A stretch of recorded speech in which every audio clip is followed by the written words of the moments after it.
Hey everyone, welcome to the beach with General Sunbeam. Aloha! Glad you could join us. Relax, soak up the sun, and enjoy.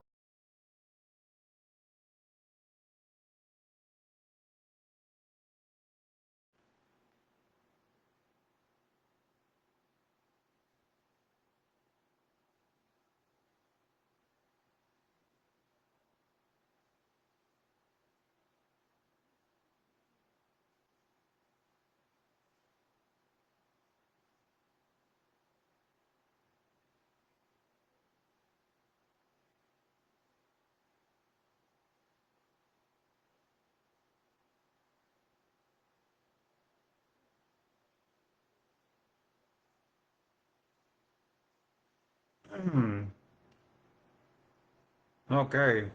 I doubt I'll be getting any fresh viewers or current viewers, shares, or any comments, friendly comments. It's 1:08 a.m., so apologize for live streaming very late again. I did communicate on Facebook that I'll be live streaming, but again, I don't know. It was a maybe, but now it's a fact. I'm currently live streaming at this hour. It's 1:08 a.m. Monday, March the 23rd. It is almost the end of March. Soon April will be coming up. Easter Sunday, Easter, Good Friday, April Fools, Easter, bunny, rabbits. So again, it is late night, and I am here.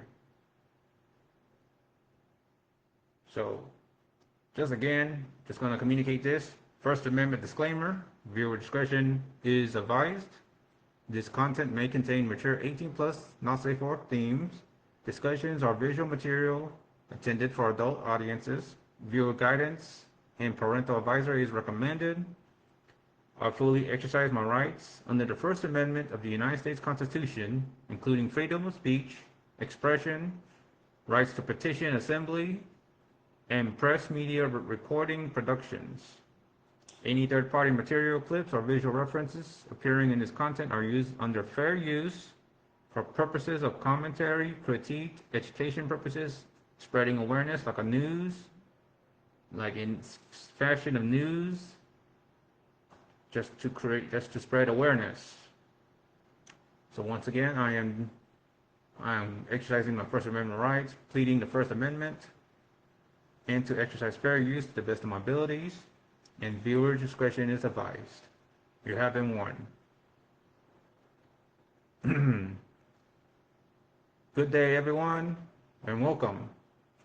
Welcome to my live stream, in my late night live stream. My name is General Sunbeam, Sunbeam 007, Sunbeam, and I want to take a moment to formally introduce the stream in this space. This is where I show up as myself, raw, natural, and real, authentically, as I continue documenting my life, my thoughts, and my journey forward. And I have said this on previous live stream before, and maybe it's documented and uploaded on YouTube and Rumble and other social media of the ever-evolving, growing internet of the cyber world, friends and family and all that. But as of Saturday, March 7th, 2026, during a rainy afternoon, I myself and my wife officially moved into our new home. This marks the closing of our chapter, and again, the beginning of another, and again, move out and move in. Since 2024, we have actually experienced what it's like to be autonomous, to be independent. We used to live in an apartment with another roommate, a friend of ours, but that was 2 years ago, or 2 years later from now. Now we did the same thing. We moved out and moved in early, which is sort of a coincidence, but this time this is a long term. So this roof over our head is long term. We are now homeowners. We communicate as first time home buyers, and we're trying to understand the process of being a home ownership and all that. And it is a big responsibility, just like owning cars, raising kids, going to college. It's a big ticket, a massive big ticket item. It will be challenging financially, it will be stressful, and that's what it's like being an adult. It is what it is. So it has been a transition physically, mentally, and emotionally. And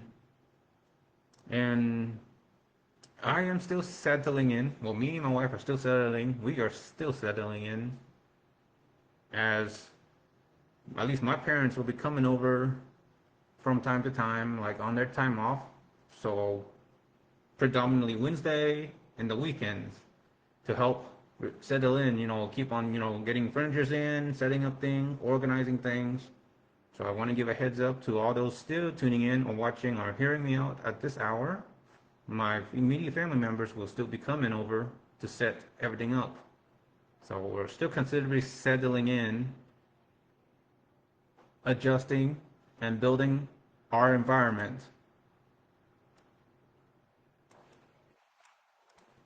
Oh, okay, sorry, I'm just adjusting.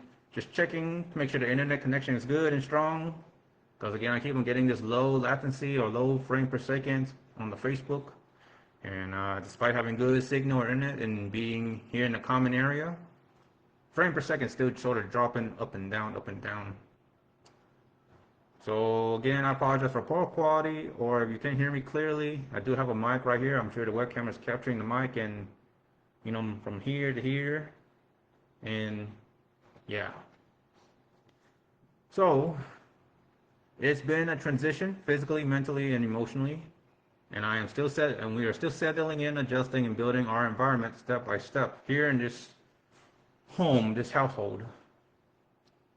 And I do want to apologize. I have a very bad habit of repeating myself, rephrasing, and saying this over and over. So for those that have seen my previous live stream here on Facebook and on YouTube, Rumble, or whatever other social media that is populating over the internet on Google, Bing, or whatever, I'm gonna say this. You have seen me, my wife. I'm sure you have watched my content. And again, we have moved in since Saturday, March the 7th, 2026, during a rainy afternoon. The stress of moving in, moving out, carrying large, heavy furniture down the flight of stairs and bringing it into the home, reassembling furniture. It's very stressful. It is enduring. It is strenuous. It's straining and tiring. So yeah, I understand the process of moving in and moving out. It's stressful. It's like doing AV tech, setting up, tear down. Oh man, there should be a lot of compensation for those who are working a laborious amount of stress. I don't know. I don't like doing a lot of labor, heavy labors. I don't like heavy lifting. I've been there and doing a lot of heavy lifting, a lot of laborious tasks, and I don't like it. And I don't get paid for it big time or get very well compensated for it. So if you hear anything in the background, I ask for your understanding. Just bear with me. And it's sort of deliberate, and some of it is beyond my control. So if you hear anything in the background, if it captures any other background noises, again, it's part of me. I'm not editing anything else or reducing any background noise. But of course, there is a lamp. I'm going to adjust the light. So yeah, you may hear that my wife laughing out loud, talking or gaming in the other room behind me. She's likely playing something like Genshin Impact or Honkai Star Rail, chatting with her friends over voice through platforms like Discord or Facebook Messenger, Instagram, sharing clips and video content, sharing memes, GIF, images, random images, pets. And that's my wife's usual habits. That's part of our everyday life here. And it has been like that over a few years post-pandemic, since the COVID-19 or even before COVID-19 or during the COVID-19 and the post-COVID-19 when the vaccine rolled out. It has been like that. And I am certain I knew our habits and my wife's habits, my habits. Back then, we used to play games like Mabinogi on Nexon, DevCat, Mabinogi, Mabinogi,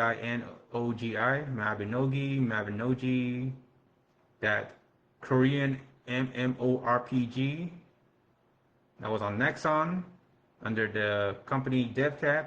We met each other on that and got married online. We cosplayed as Kirito and Asuna from Sword Online back when they were doing a promotional crossover of SAO. That was like 2015, 2016. And we got married, and then that's when the game merges and they become Now, NAO, Now server. And we got married online. And then when during the pandemic, around the time 2021, early 2021, there was a winter storm, and I was in Taylor, Texas, meeting a friend. We were playing Monopoly, and then I drove home. It was a challenge. Almost got into a car accident because it was very risky. The road was frozen, and driving from Taylor through the winter storm when the road was frozen, it was very risky. I pulled over 3 times, but made it home safely because I'm trying to fly to Hawaii and get the COVID test, and it was false, and I got it all prepared. So when I got through the the Honolulu Hawaii airline, the airport there, I mean to say, I went through the COVID and presented the COVID results, and it was false, and I think it got COVID, and finally get to break the ice and build the bridge together, and finally meeting my wife in person in Hawaii in early 2021. And 7 months later, when we got our COVID vaccine, me and my wife went to Texas and we started working at Amazon. So fast forward, here I am here, got our own home. We've been married for 2 years, going to 3 years. We're trying to work our way up, climb the ladder, and reach the American dream like everyone else. I mean, it's between me and my wife. We try to talk this thing out. And I know we have a habit of getting friends and families involved, and I don't like the Democratic versus Republican style, far right, far left political talks. And I want to be clear, I don't appreciate any other third party involvement. I know that includes my family too. Because we're grown adults, we should try to exercise our own rights, our own choices, without any other advice from friends and families, just to be mutually fair.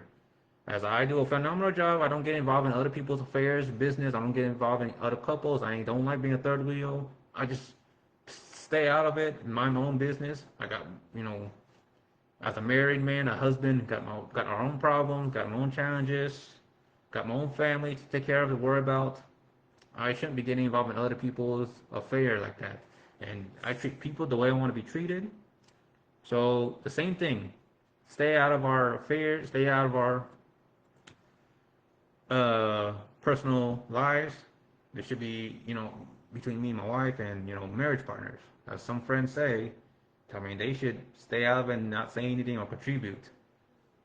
But anyway, so that's part of our everyday life here, and it's real, unfiltered, and honest. So anything in the background is captured. That's kind of what's going on.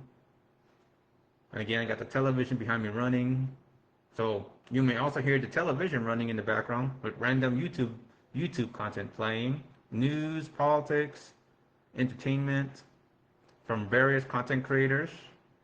And as for me, I'm wide awake tonight at this hour, running on a 44-ounce coffee I picked up earlier from Tapioca Lounge, not too far from where we live. So yes, this is one of those late night high energy moments where I'm fully alert, thinking, and ready to talk.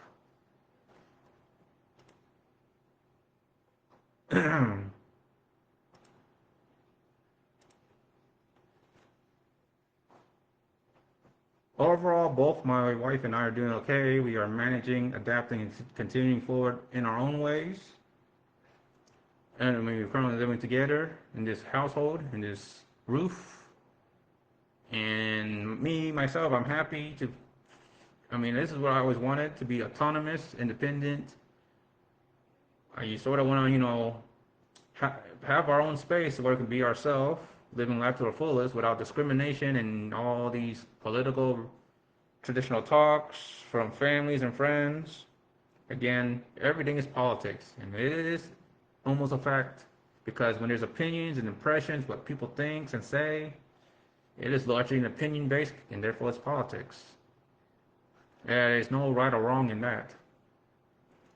Now, shifting it to something more reflective and meaningful, today I also want to take the time to talk about the life, legacy, and recent passing of a well-known figure, public figure, celebrity figure, and martial artist, Chuck Norris.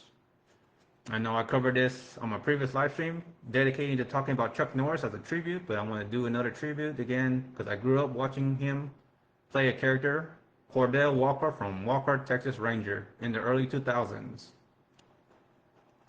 According to verified reports and public information, Chuck Norris, born Carlos Ray Norris, passed away on March 19, 2026 at the age of 86 in Kauai, Hawaii, following a sudden medical emergency. And it is March 23rd, 2026.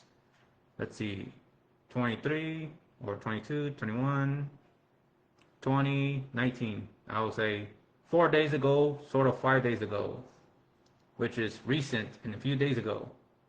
So his family confirmed that he passed peacefully surrounded by loved ones while choosing to keep the exact medical cause private.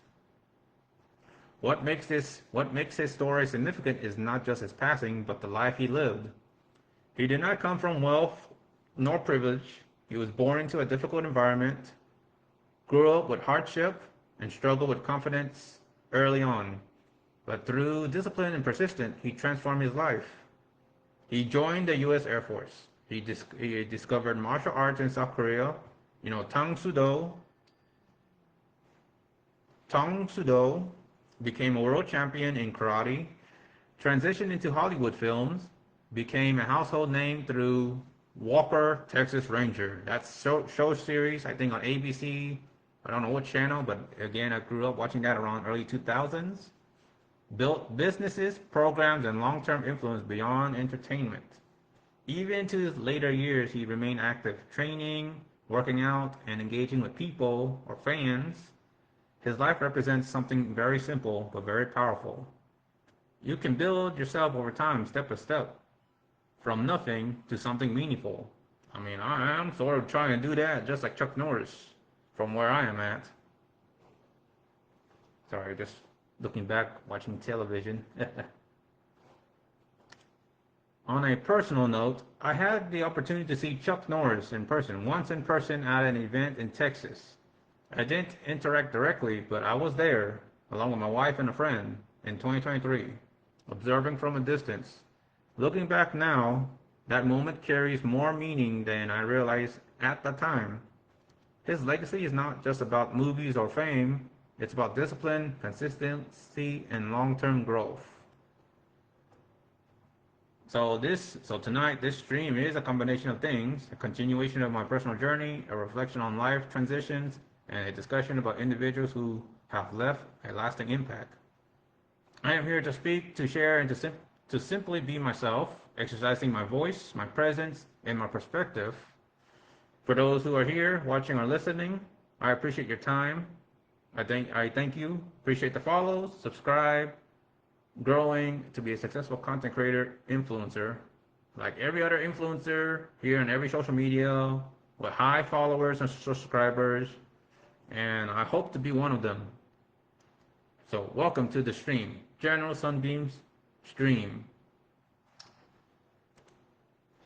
So anyway, I just had dinner, had a bowl of ramen, just have a lot of things on my mind. It is 125. It is hot, 67 degrees Fahrenheit, close to 70 is warm. Texas weather is bipolar. Sometimes it can be very cold and chilly cold, cool during the evening, late night mornings, and it's hot during the day, in the afternoon. Felt like pre-summer. I think spring break has passed, and kids are in school, while parents are working their butt off, putting food on the table, taking care of their families.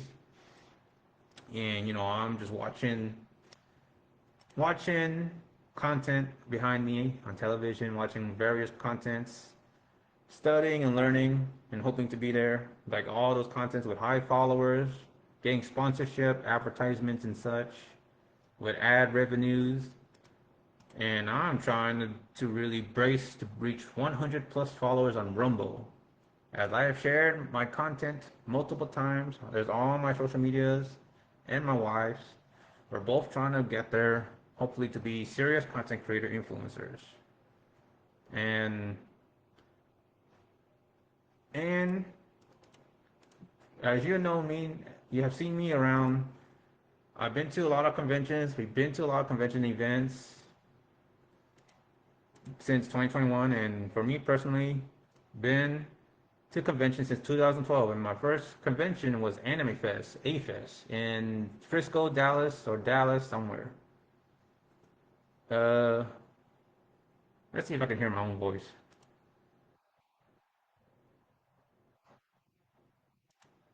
Sorry, I'm just checking. I'm also watching my own live stream doing a selfie. Yeah, I can hear my own voice. So I can read her. So I can read her as a moderator. You can make changes to this video while it's live. Oh, okay. So good thing I got the microphone right in front of me and I can hear my own voice clearly. So 19 minutes ago, I am live, feeling determined. So I'm just gonna read what here on my own live stream. So again, I posted on a comment as a pinned comment, exercising First Amendment, freedom of speech, expression, right to petition, assembly, and again, press, media, recording, and again, fair use, exercising fair use for critique, criticism, education purposes, parodies, and to spread awareness like news, like all the news anchors, news reporter on various major news outlets. So I'm going to read here. Again, just being myself naturally and honestly, transparently. This is as real as it gets. I'm here staying active and showing up. Another late night streaming. I got a bad habit. M- Moment here on Facebook. It's been a good day, and for anyone who takes the time to watch or listen, I truly appreciate you. And for those that care to follow, thank you. As many of you know, I go by General Sunbeam or Sunbeam 007. I've been around for years, continuing to grow and work toward becoming a content creator slash influencer, similar to creators like Mr. Beast and others across platforms like YouTube, Twitch, and Rumble that got high followers, high subscribers, and I don't know how the heck they keep doing that, how they or why these algorithms are showing the other content creator related streamers, VTubers with high followers and subscribers. And I don't know how long it took to get that to get over 10K, 12K, 20K followers. I mean, I am just being me. I am not famous or viral. I'm just being there, just being me, myself, and doing what I can. Yeah, I'm just hearing myself. I'm looking at myself. I got the web camera, so I'm really doing a live stream selfie here in the common space of this household. But yeah, I won't sugarcoat it. It's extremely competitive, trying to go viral, or trying to be one of those well-known figures like Chuck Norris, Mr. Beast, PewDiePie, Markiplier, all those celebrity guests that are on Oscars, even the late night show talk show hosts, even cosplay guests, most known well-known cosplay guests like Yaya Han, for example. I'm trying to be like all that. But again, I'm just being me myself, and you have to give me that. I'm not trying to be larger than life or extraordinary, but I'm hoping to be famous for something. I guess just being me, open and honest. I don't know what my aptitude is or my natural talent, or I'm just being naturally creative. I guess I'm very liberal and creative. That's probably what I can bring to the table. I mean, I have a big imaginative mindset. So again, I won't sugarcoat it. It's extremely competitive in many ways, trying to get large followings, followers, subscribers, subscriptions, watchers, whatever, trying to reach that lousy monetization requirements on many social media that are calling for like 10K followers. And I hate that the same thing requires to be an influencer on cosplay, like for cosplay guests on many convention websites or Comic Cons. They ask for 10K followers, in order to be a cosplay guest or something, they always go for that. Like being an influencer, they always required 10K followers, 1,000 followers or subscribers. They're gonna ask for your social media handles, Instagram, TikTok, Facebook, DeviantArt, or whatever they ask for, or your own website, Linktree, OnlyFans, Patreon. Okay, just something like that.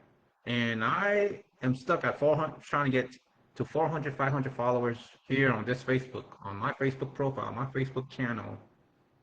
and I'm trying to reach every monetization requirements here on Facebook, Instagram, YouTube, Rumble, Pinterest, TikTok.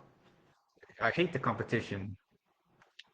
So yes, I won't sugarcoat it. I know I said it 3 times. It's extremely competitive, stressful.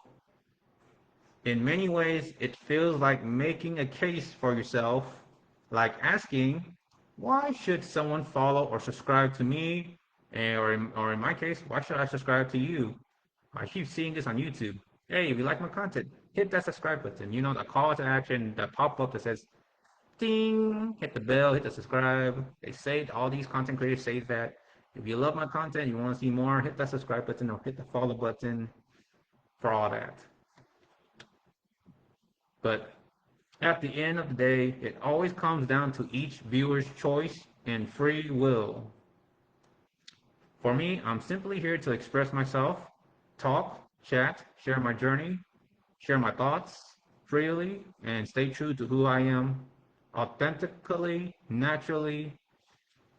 I'm continuing to grow, learn, improve, and put myself out there while exercising my voice through content, media, recordings, and open expression here in the United States of America under the First Amendment, freedom of speech, expression, press, media, right to petition assembly. As every government, regardless of democracy, Republican, liberal, conservative, or any form of political beliefs, must honor the United States Constitution. And the one big thing, few or top 2 golden rules is no matter your political beliefs or religious beliefs, whatever your thoughts or opinions or impressions, you can, I'm sure everyone would agree to this, is never to put anyone in the hospital or put them deep down in the grave for life. I'm sure we all agree that it's all about speaking your mind without violence and harm. Sorry, I'm just checking if the TV's still on. And yeah, okay. Yeah. So again, no matter your political beliefs, whatever you believe in, I'm sure everyone may agree in humane and rational sense that you should not put one in the hospital or down the grave. I'm sure that we should all come together. We look at each other as people, person to person, man to man, without the hate, without all that, whatever you see on the news. It's always bad news, almost always bad news, and really don't like the direction that the violence and the hate and the shaming is prevailing in a sense. It's sad and stressful just thinking about it. Whatever you see on the news is just bad news, one after another. I wish to see some actual good news, big major good news.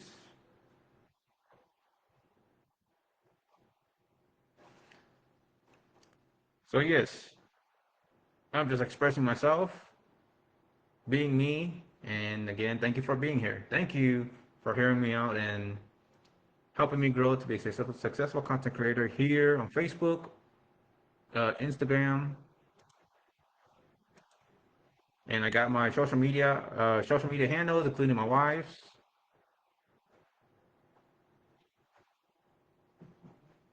and I am promoting my Rumble. You know, Rumble officially pushing to reach 100 plus followers on Rumble.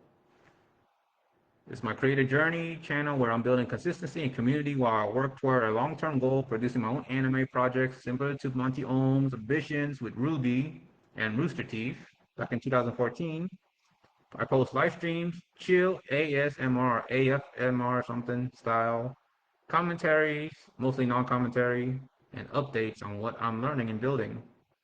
If you want to support a growing creator from the ground up, please follow my Rumble and help me hit my next milestone. Again, reaching 100 plus followers on rumble.com/General Sunbeam. One word.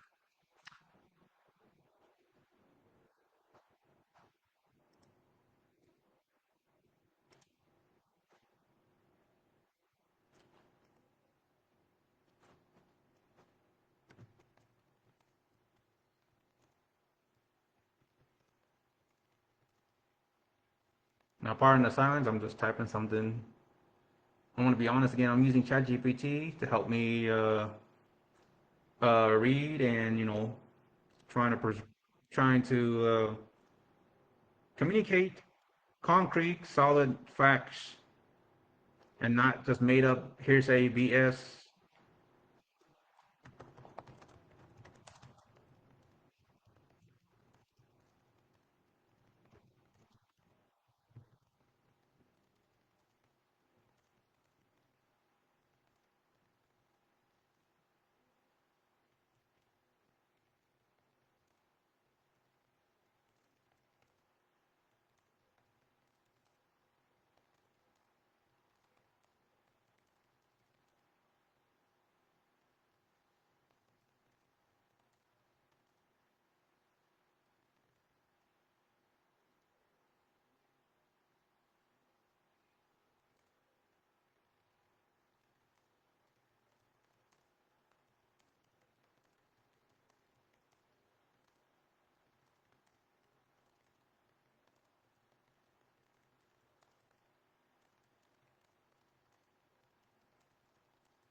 I'll be right back. I'm gonna give me a water. I'm feeling dehydrated. So then I'm gonna step out and be right back.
Okay, I am back.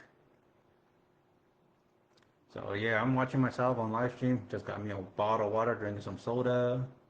It is 1:40 a.m. Texas Central Daytime, or it's 2:40 Eastern Daytime, 12:40 PDT Pacific Daytime, or 12:40 a.m. Mountain Daytime here in the United States.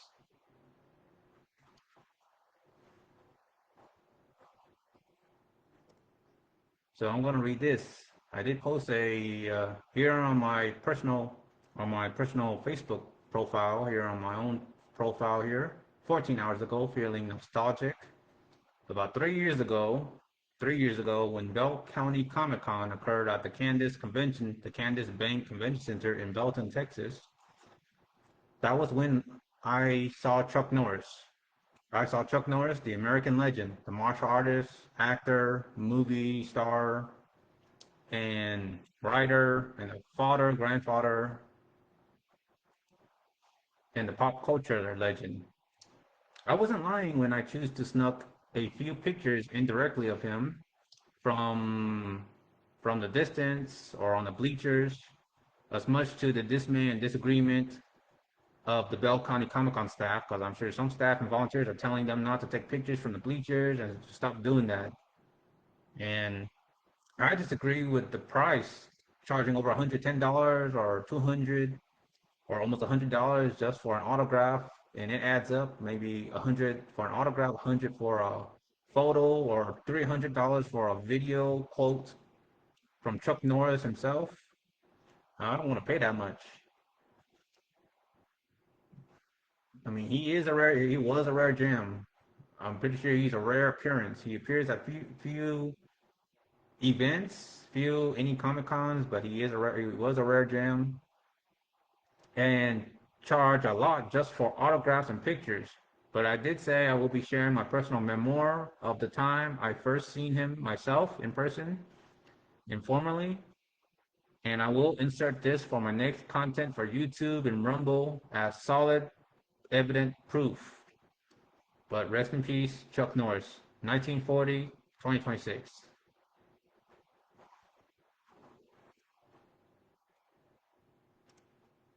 So March 20 at 10:44 p.m. I was feeling sad, and today I wanted to take a moment to honor and remember the life and legacy of Chuck Norris. True American icon, martial artist, actor, and cultural legend, inspired generations. I was doing a previous live stream dedicated. I think that was, which was, let's see, I don't know when, but it is March 20th, or I just don't want to look into what day. But I did share my personal experience, and I did a dedication, like it's almost like about 7 hour of dedication talking about Chuck Norris, his family line, his family and legacy, and how I first met him.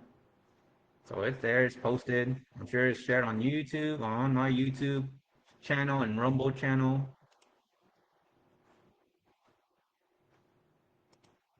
So I'm gonna read this. I'm trying to read this on one of my posts here on Facebook. I will share this and leave this here. I plan to make my own documentary tribute to Chuck Norris whenever I have free time, which I am doing now. Well, I did made one all dedicated all the big major subject about Chuck Norris. For short, I have grew up in early 2000s around the time 9/11 occurred, and it was George W. Bush presidency in that era in the early 2000s. Witnessed and George W. Bush era when I was watching Walker Texas Ranger that starred him. Then I saw many advertisements of him in many gym exercise commercials. That's usually late night. I last saw him at Bell County Comic Con in 2023 in Belton, Texas, at the Candace Bank Convention Center near the La Quinta Hotel, I believe. When he was invited to that event, he charged over about $108 for autographs or pictures when I attended. But, well, rest in peace, Chuck Norris. The Chuck Norris facts for sure doesn't get old, but put aside the jokes, seriously, and mourn that long American actor and martial artist legend, and cut the hate.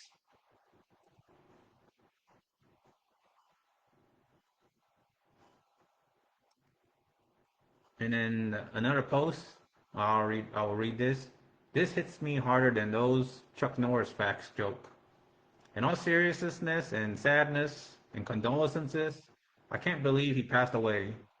I last met him back at a Comic Con, and he seemed well. Another legend passed away. I had a sinking feeling that he would go around this year. Rest in peace, legend.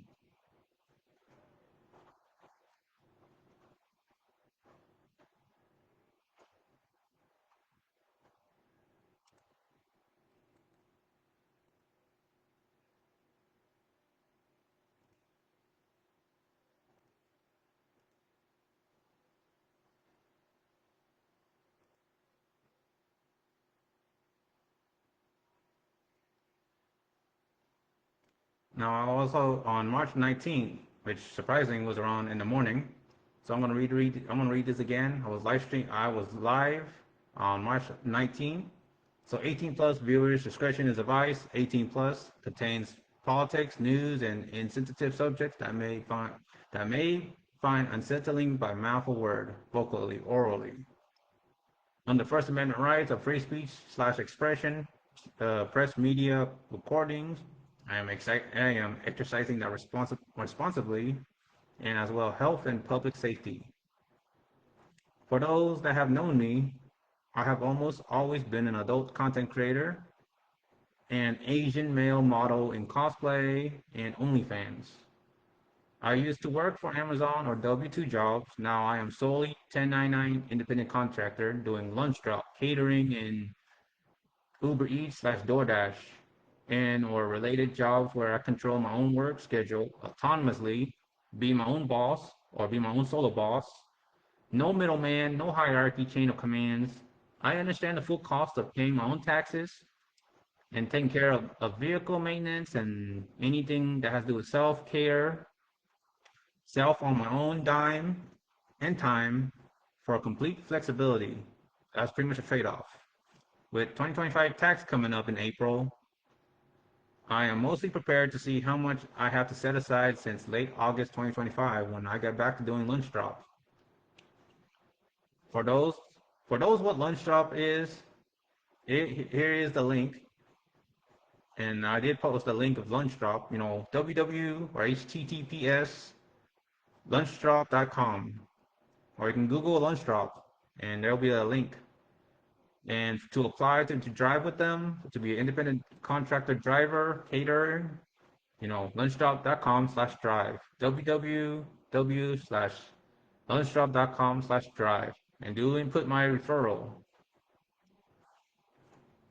Since moving into since moving into the home, me and my wife, for future guests and visitors, as I have strongly mentioned multiple times and before, and I'm sure I mentioned this on my previous live stream, and now it's on the YouTube Rumble. I did communicate with my surrounding friends on chat rooms, messengers, Instagram regarding future guests and visitors. Must communicate with me precisely, letting me know that you will be coming over, like Call of Duty. Hey, I'm coming over from this city. Estimated time of arrival, ETA, 5 minute, 3 hours, 4 hours.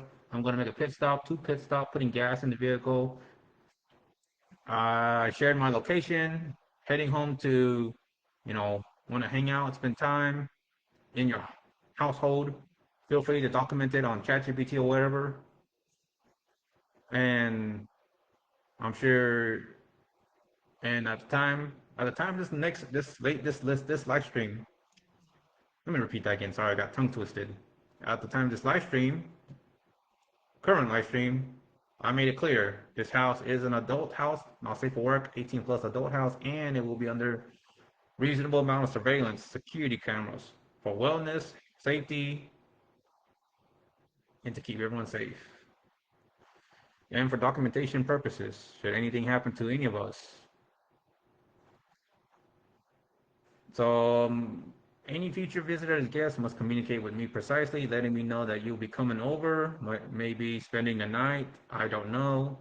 Estimated time of arrival ETA from city or from state. Heavy coordination and transparent communication is great, would be great. I will be logging and documenting onto ChatGPT in the house, and the house will be under security surveillance. So, just to be transparent, any future visitors or guests, you will be monitored, logged, and recorded within me and my wife's household property, our property, household property. Also, community HOA, according to the property management, also has their rules, policy to adhere as well. So any noise complaint, we must honor that because I don't want any problem from the HOA property management. So must tone down the voice like noise. And also as homeowners, I did say this. So several rules I did communicate with surrounding friends. It's literally a weapon-free area, so no firearms, no knives, hunting knives, anything that's straightforward lethal. No weapons. And I'm literally mean weapons-free as in no weapons. Not the Call of Duty referencing weapons-free as in going loud, gun blazing. Nuh-uh. And again, household will be under reasonable surveillance, security cameras. exterior, interior in the common space, living room, kitchen, facing the front and any entries. And of course, I'll be logging any visitors or guests, whether they refuse to let me know, I'll find out eventually. And we'll be documenting them on ChatGPT. Again, as the man of the household or the primary householder, bar, and the one trying to pay to keep the roof over our head, working hard, working our butts off. And I mean, at least for me, I'm the primary driver. I drive, going to ATX, going around city to city, trying to keep this roof, especially for families and friends. I've contributed, working hard to contribute to keep this roof. I want to make it clear. Again, you just have to let me know. You have to let me know precisely, and I want to know where or what and when, how long. So solid communication would be great. So thank you for understanding and cooperation. And that part is the memo.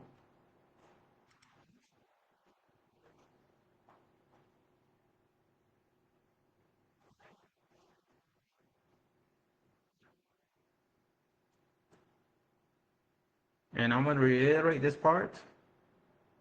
So throughout 2025, I maintain a relatively low presence in terms of visiting or staying overnight at other friends' residence. Like I only probably have hang out with one friend at their place, but I haven't hang out with a lot of friends last year. So I am certain for sure I myself relatively maintain a low presence in terms of visiting or staying overnight at other friends' apartments or household, focusing instead on personal development and stability, trying to make money. And then moving forward, I intend to expand my activity and content creation across multiple platforms, including YouTube, Rumble, Twitch, Tumblr, Pinterest, DeviantArt, what else? MySpace, AOL, like various social media that is function like YouTube, which I am already expanding on Rumble. I haven't been live streaming on Twitch, but I should get back on live streaming on Twitch. And if Instagram also does live stream, I'm trying to live stream on Twitch, trying to spread my visibility out there as a content creator, influencer, and many other social media channels that support live streaming and digital engagement. Similarly, it is almost 2 a.m. It is 1:54 a.m. And again, I know it's late night. I'm still wide awake because I'm under a lot of caffeine from purchasing the 40-ounce large size coffee from Tapioca Lounge, bubble tea shop. As part of this effort, I will be actively documenting my daily activities and surroundings using cameras and live stream tools like what I'm doing here on Facebook, live streaming on Facebook.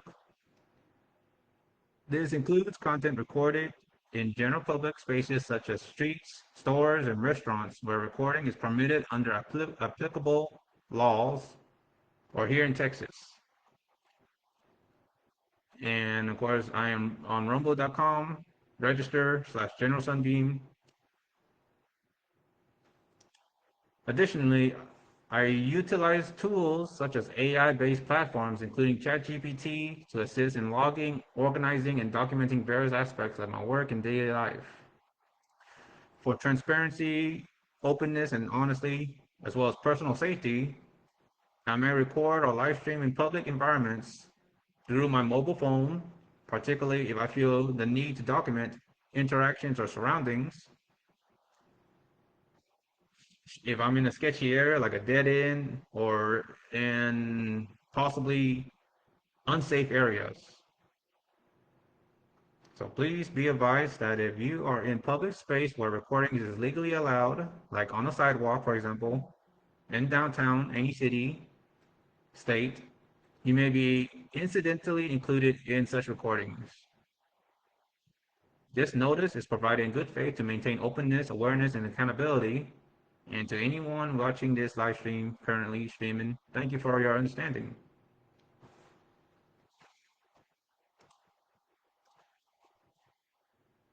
Now back to Chuck Norris.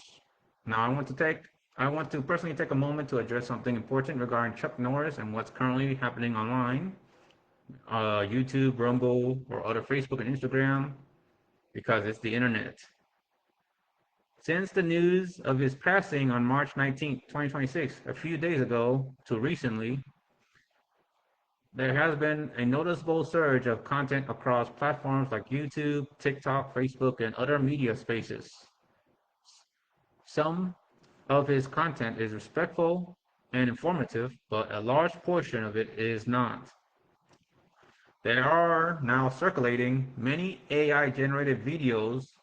I mean, I've seen some of the YouTube and I do recognize some of the AI that is pretty much doing the storytelling, doing all the documentation, the voiceovers that are AI generated videos for sure. And I want to be honest myself. I did say this. I do use ChatGPT, Gemini, and few other AI text-based platforms, and I recognize the voices. And I don't know how these content creators that are using AI and creating these AI videos, content, posting on YouTube. I don't know how they compile the videos and somehow blend in the AI generated voice, doing the documentation, doing the voiceover, the talking, and all that. So once again, there are many AI generated videos, misleading thumbnails, and exaggerated sob story narratives being circulated. These videos often claim to reveal the real cause of death or present emotional dramatized stories designed to attract clicks and views, typical clickbait. All for money, dimes, and trying to put those ad revenues, trying to grow in subscribers and trying to create those comments and all that. So yeah, there's again being how AI is integrating now, as of now with AIs. Now there's AI generated videos, misleading thumbnails, and exaggerated sob story. I'm gonna have to repeat this paragraph here. Narratives being circulated. Videos often claims to reveal the real cause of death, which is unconfirmed, or present emotional dramatized stories designed to attract clicks and views, clickbaits. I want to be very clear and responsible in saying this, going based on concrete facts from verified major news outlets. CNN, Fox News, Fox 7, local news here in Texas, here in ATS, KView or KXAN, for instance, NBC, those news outlets, and from the family themselves. There is or are no publicly confirmed detailed cause of death. Verified sources consistently state it was a sudden medical emergency, and the family has chosen to keep specifics private.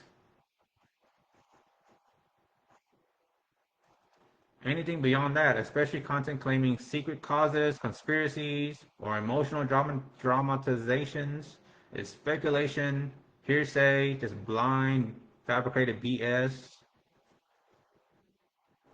AI generated storytelling, or misinformation, or what the current president on all the news saying it's fake news.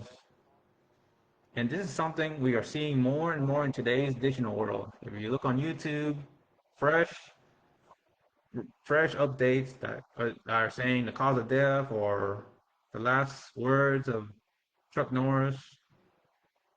I mean, the thumbnail of all those other actors or WWE and all that, those are very much obviously are certainly AI generated storytelling. People are using AI voiceovers, generated scripts, emotional manipulation, clickbait titles, social engineering, all to gain views, engagement, monetization. And again, I'm just trying to be honest. I want to be there, but I don't want to cheat or cut corners like that. Sometimes at the expense of truth and respect. Now I know some AI or AI thumbnails or some AI content are with some compiled facts, but throwing in emotionals and some misleading clickbait thumbnails. It's I would say it's far from the truth. From my perspective, that's something I want to stay away from. I'm not here to fabricate stories or make up lies, and I'm not here to mislead people. I'm here to speak transparently, honestly, and openly, exercising the First Amendment responsibly, share real experiences, and to the best of my ability, respect the truth as it is naturally. And I try to, again, trying to go based on unedited concrete news and not AI generated, possibly misleading and fabricated BS that may not be true. I mean, they're unverified because at the end of the day, credibility matters.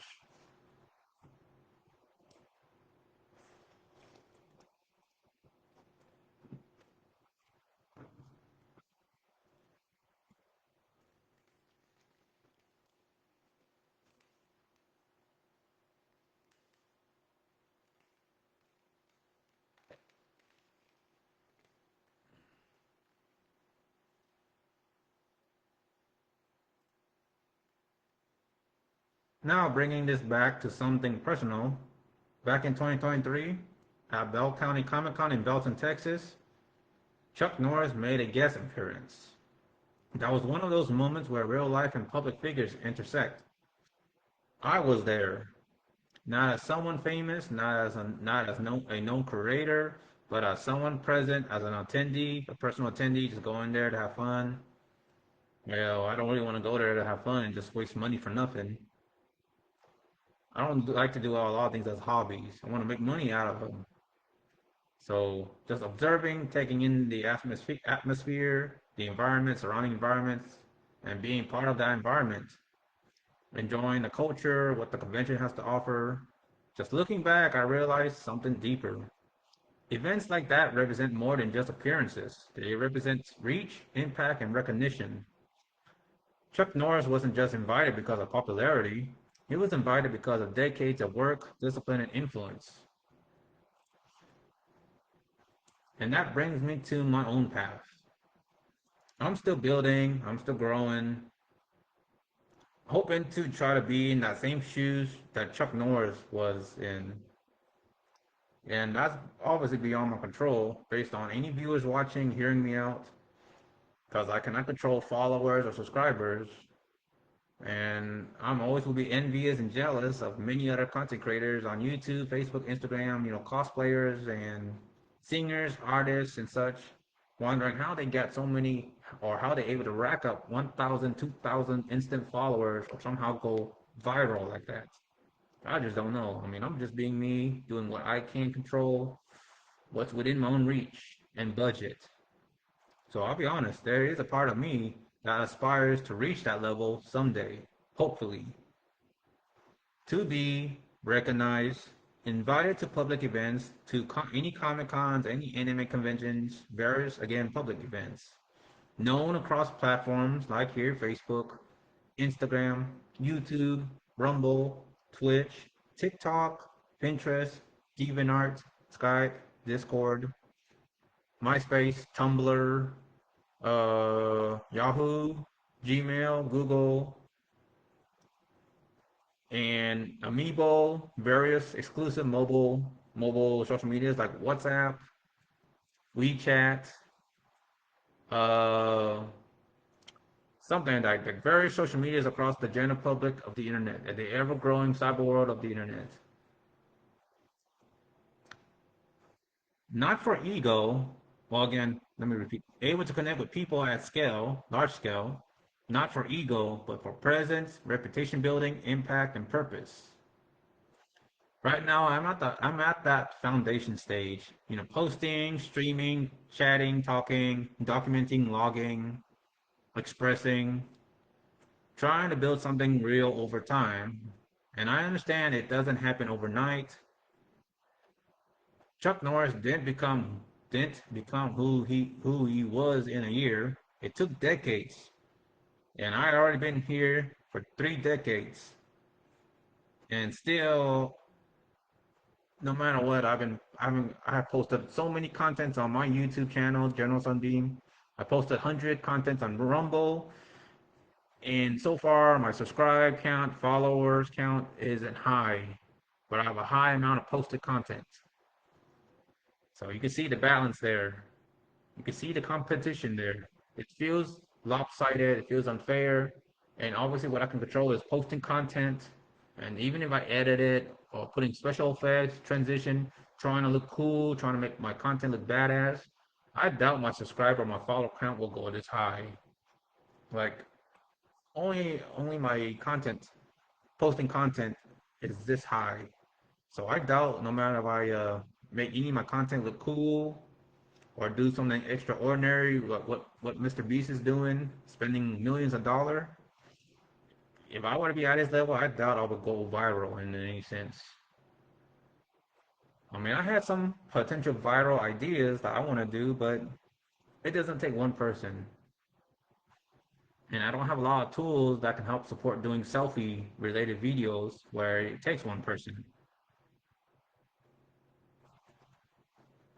So I take that as a reminder, staying consistent, stay grounded, stay real. And that growth happened naturally over time. And again, as a solid reality, as a concrete fact and proof, it is you, the viewers, to either to follow or not to follow, to subscribe or not to subscribe. To anyone watching this, hearing me out, any viewers out there, it is easy said and done to hit the follow button or the subscribe button. And I hope to go viral and hope to reach 100 plus, 1,000 plus, or such, and get some sponsorship, advertisement, and get paid for my monetization, reaching that monetization policy requirements, trying to be a successful content creator, influencer.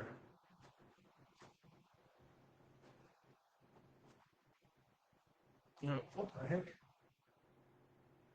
Sorry, I'm just looking back at the television. They're showing the mummy or something. Probably might have to look into that and add that to my live stream. I've been seeing a lot of movie advertisements happening here. Like, they will kill you. The next horror radar movie I'm not a big fan of. They will kill you. I see a brand new Spider-Man movie. I think Brand New Life or something. Now I saw the Mummy. I don't know. I don't know, but it has the star Cronin or something.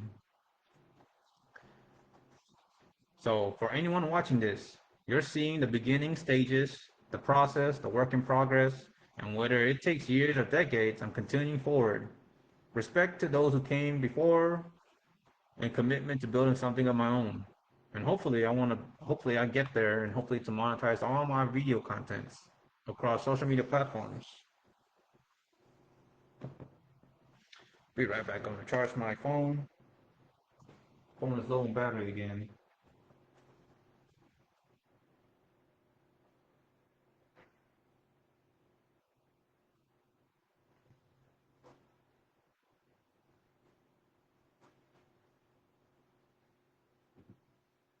Oh boy.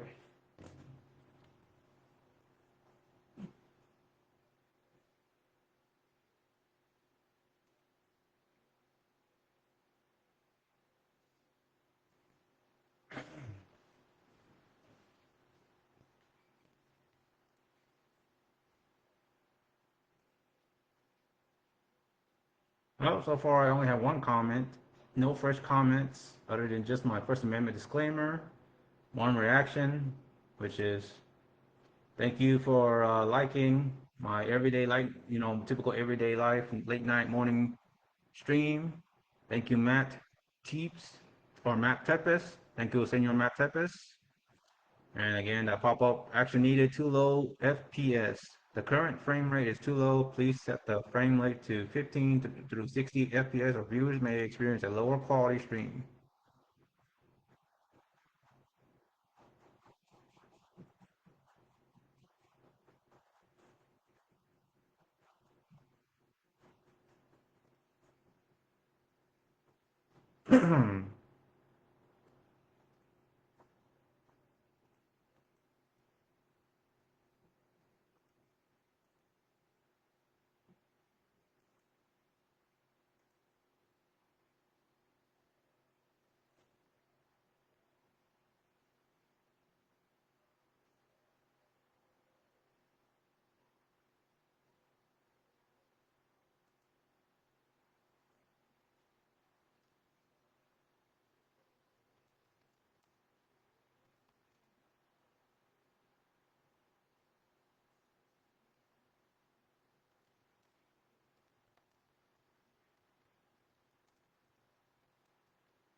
Okay. So right now it's 2:15 a.m. Monday, March 23rd, 2026. It's late at night. Still awake. I don't feel tired yet. Got the TV running in the background. Got the lamp. Here in the common space area of this household. And I am currently live streaming. I don't know why I have a bad habit of live streaming late at night. And I sorry I was going a little quiet. I'm honestly using ChatGPT to help type things. So I'm sorry. I'm not gonna really communicate. I just want facts and trying to share legitimate, concrete facts and not just made up, misinformation lies. But at least I'm being honest. I'm using ChatGPT to type up and communicate all this. Now, I apologize for those who are anti-AI or not a big fan of those using AI assistants like ChatGPT and such. But I am doing the right thing, communicating that I'm using ChatGPT to help me communicate and direct truthful information. Anyway, I'm gonna continue. Now, I want to go deeper into something that really needs attention.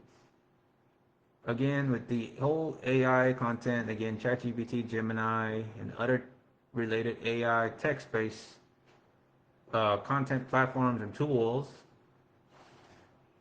especially in today's digital environment, being 2026, since the passing of Chuck Norris, I've personally observed a surge of content across platforms like YouTube, Facebook, Twitch, and even Rumble. Some of these videos appear professional, emotional, and convincing at first glance.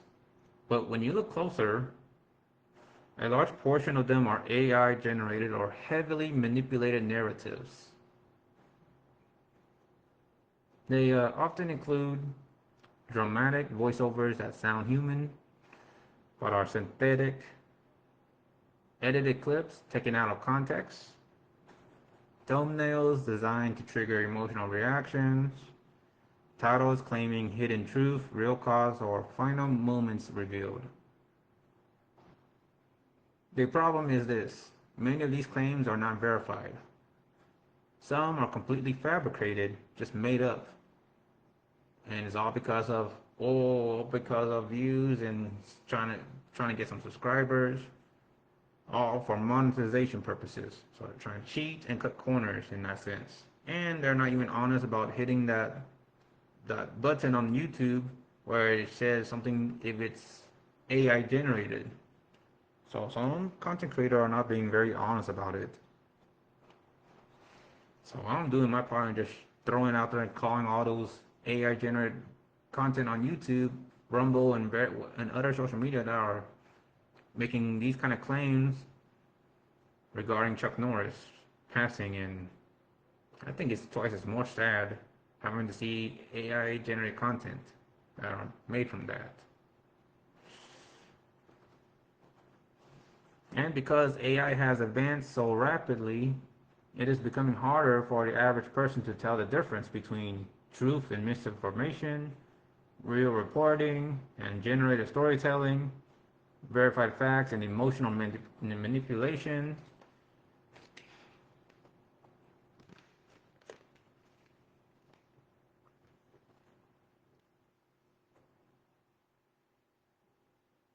And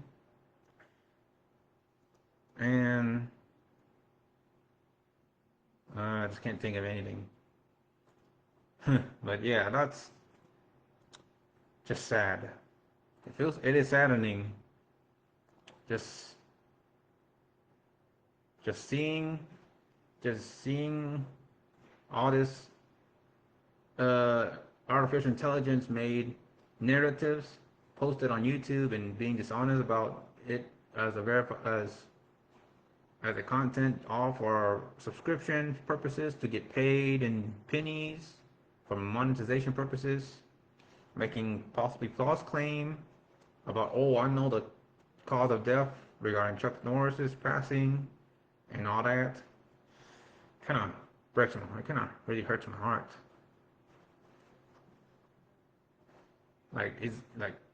I'm sad to hear public figures are being taken advantage of in a sense, all for greedy purposes.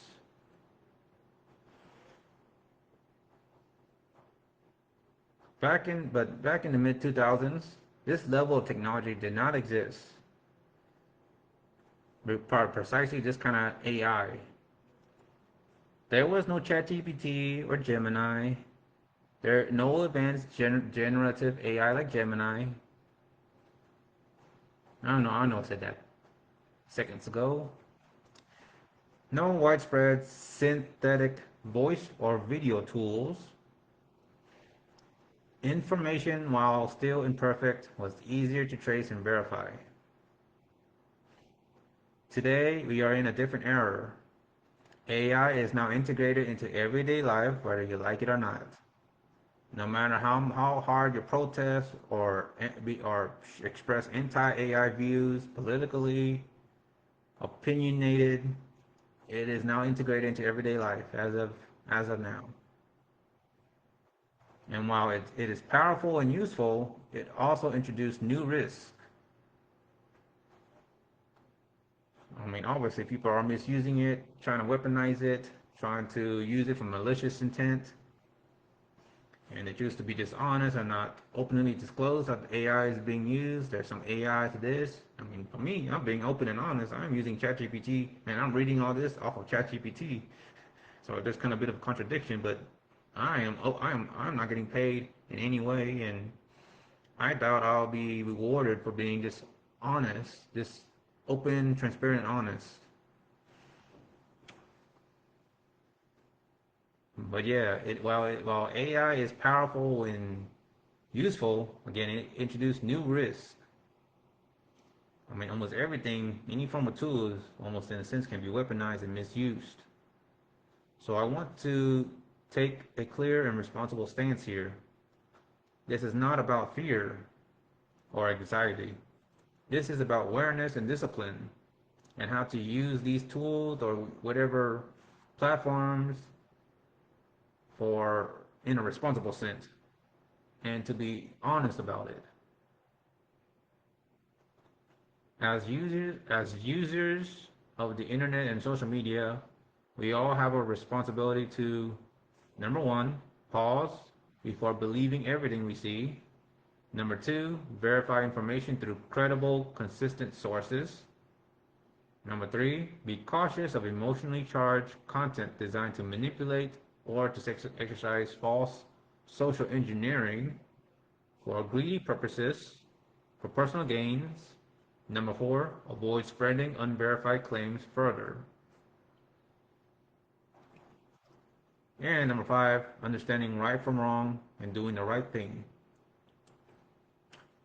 There is also a serious side to this that people need to understand. Some of these misleading contents are not just harmless videos. They can lead to scams, fraudulent solicitations, phishing attempts, cyber exploitation, again, illicit social engineering or manipulation for one's own personal gain in a greedy manner. Individuals may use fake donation requests, impersonation of public figures, emotional bait to extract money or personal information. This crosses into illegal activity. Because of that, I strongly encourage responsible action. If you encounter scams, frauds, impersonation, suspicious financial requests, deceptive or harmful content, and of course anything that goes against terms of condition or terms of service, TOS, from many social medias, you should report it to the proper authorities, including reporting it to the social media to flag it. Okay, I'm getting a little tired. Oh. So you should report it to the proper authorities, report it to the social media for violation of TOS. So to Federal Communication Commission, to the FCC, Internet Crime Complaint Center, the IC3. These organizations exist to monitor, investigate, and take action against cyber-related crimes. For me personally, my goal is very clear. I'm not here to spread rumors or gossip or spread BS, public fabrication, myths, opinions. I'm not here to repeat hearsay or blind he said, she said. I'm here to share honest, transparent, concrete, verifiable information, speak based on facts, not speculation or conspiracy theories. Well, at least to the best of my abilities, as I'm not perfect. Even ChatGPT can make mistakes. I'm aware of that. Maintain integrity in what I say and present. Because once credibility is lost, it is very difficult to regain. So when it comes to Chuck Norris, I choose to respect both the verified information available and the privacy of his family, rather than participating in exaggerated or unconfirmed narratives from all these AI generated content videos found on YouTube, Rumble, Facebook, Instagram, Shorts, because I am very skeptical and I don't believe in all that. Especially I recognize some of the thumbnails appears to be AI generated. And for anyone watching or reading this, take a moment to think critically. Not everything that looks real is real anymore. Do stay aware, do stay cautious, do stay skeptical, and most importantly, stay honest in how you consume and share information. Remember to exercise right from wrong, common sense, and do the right thing.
Uh, Sorry for the silence. Again, it's late at night. It's 2:31, and I'm just checking messengers because I'm getting some, you can hear in the background that little ding noise. Facebook messengers.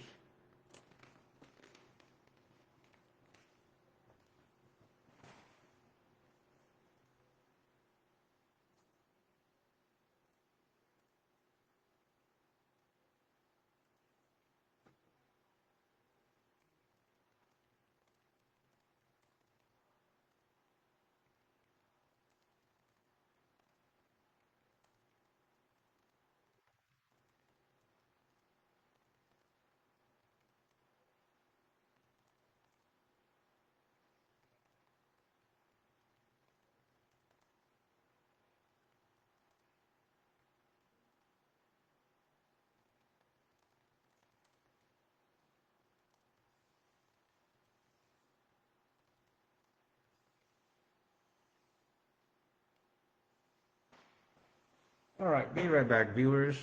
Just gonna put this cup away.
go here.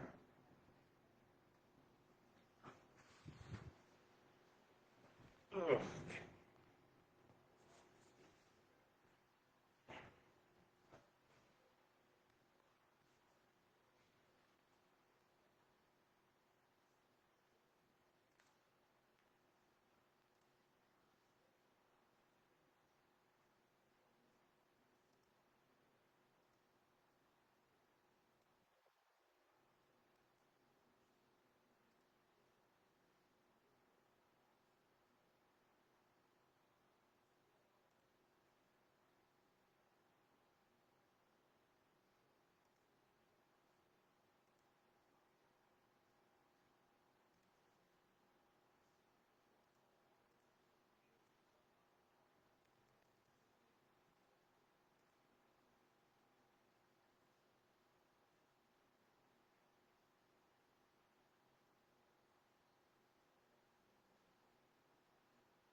Okay.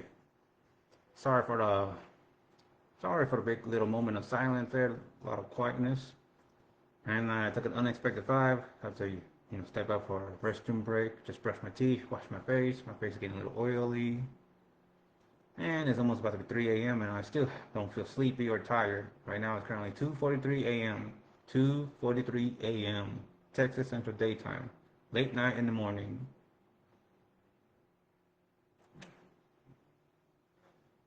So, alright, so going on, continuing into the random discussion here, vocally, commentating here on my live stream here on Facebook. And again, I don't know when, but I'll be uploading it as usual on YouTube and on Rumble and other related social media similar to YouTube, Rumble, just to spread out my reputation, building my reputation, being out there. So in a sense, yeah, I'm spreading myself very thin here on purpose as a content creator influencer. Now, I want to shift into something that connects directly with what many of us, particularly artists or actual hands-on, legitimate, traditional artists, experience online. Especially if you are a creator, writer, musician, painter, cosplayer, or any form of modeling, or someone active on platforms like DeviantArt, DA, Facebook, Discord, or anywhere in the art and storytelling space. This is a very specific type of scam that has been growing rapidly, and I've been seeing this primarily on DeviantArt. And this is for those that write story literatures, storytellers, story writers. I cannot stress this enough and cannot ever be this irritable, irritated, and annoyed seeing the same pattern and pitch. I want to speak on it clearly, calling it out and demoting these dishonest claim artist scam pitch. Because I have seen it myself and many others have reported the exact same pattern. And I did share this on Facebook, but I'm going to try to really call it and get this documented, spread the awareness and get this on YouTube, Rumble. The artist message scam pattern. I'm searching on DeviantArt for those that write stories, and this usually affects story writers, literature writers. You may receive messages that start like this. Hey, I read your stories. I'm an artist. I love your character. Can I draw it? I have an idea to turn your story into a webcomic or a comic. I want to collaborate with you.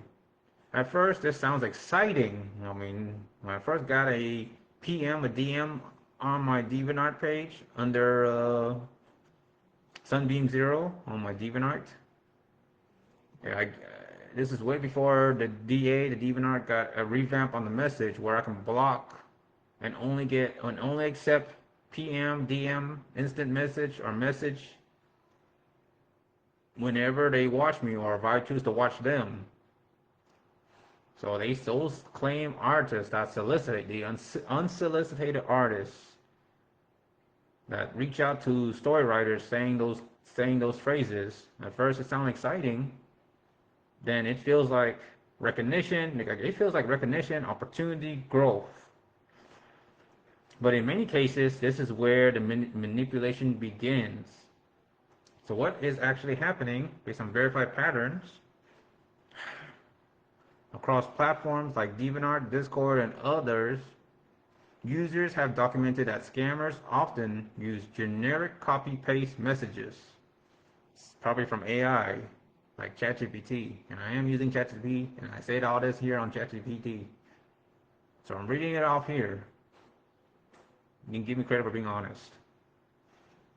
So again, they use generic copy-paste messages, pretend to be interested in your work personally, quickly move from friendly talk to business conversations, ask for your Discord, your email, your budget. These behaviors are widely reported patterns. Some even say, I have a great idea for your character, but when asked for details, they give vague or generic responses. The deeper problem, AI plus stolen art. Now, this is why a lot of artists, hand-drawn artists, legitimate traditional artists, hate AI or against AI for that purposes. Stolen artists, like stolen art, and even copy and paste, like they can screenshot or right-click and save your art. So when you share legitimate hand-drawn images, it is automatically copyright protected, but people do share or repost your work, and it's the internet, and people can right-click and save that images for their own eyes only, for their own, on their own personal hard drive, and they can stole that and commit plagiarism, saying, "Oh, I draw that." That's the biggest problem, especially with AI. It's like two times the problem. Especially they can replicate it, they can save and say replicate this images, similar images, and then they can say I owned it. That's why a lot of traditional hand-drawn artists are against AI, because of stolen art. Deeper problem. So what makes this more dangerous today is AI and stolen content. Many scammers use AI-generated art or stolen artwork as their portfolio. Again, they right-click, save, and re-upload it, plagiarizing it, and violating copyright, which I call it copyright plagiarism. Or trying to create knockoffs of that similar art and claim it as their own profile. Show inconsistent styles because the work isn't theirs. Disappear after payment is sent. That's the problem, and I hate that. That's fraud, stealing money, and always scammers are obviously after the money. There are documented cases. Let me check.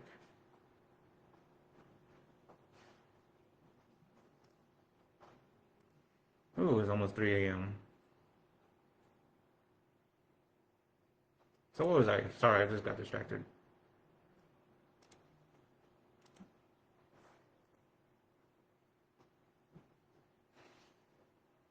Sorry, just checking on my Facebook, just reading messages off the chat.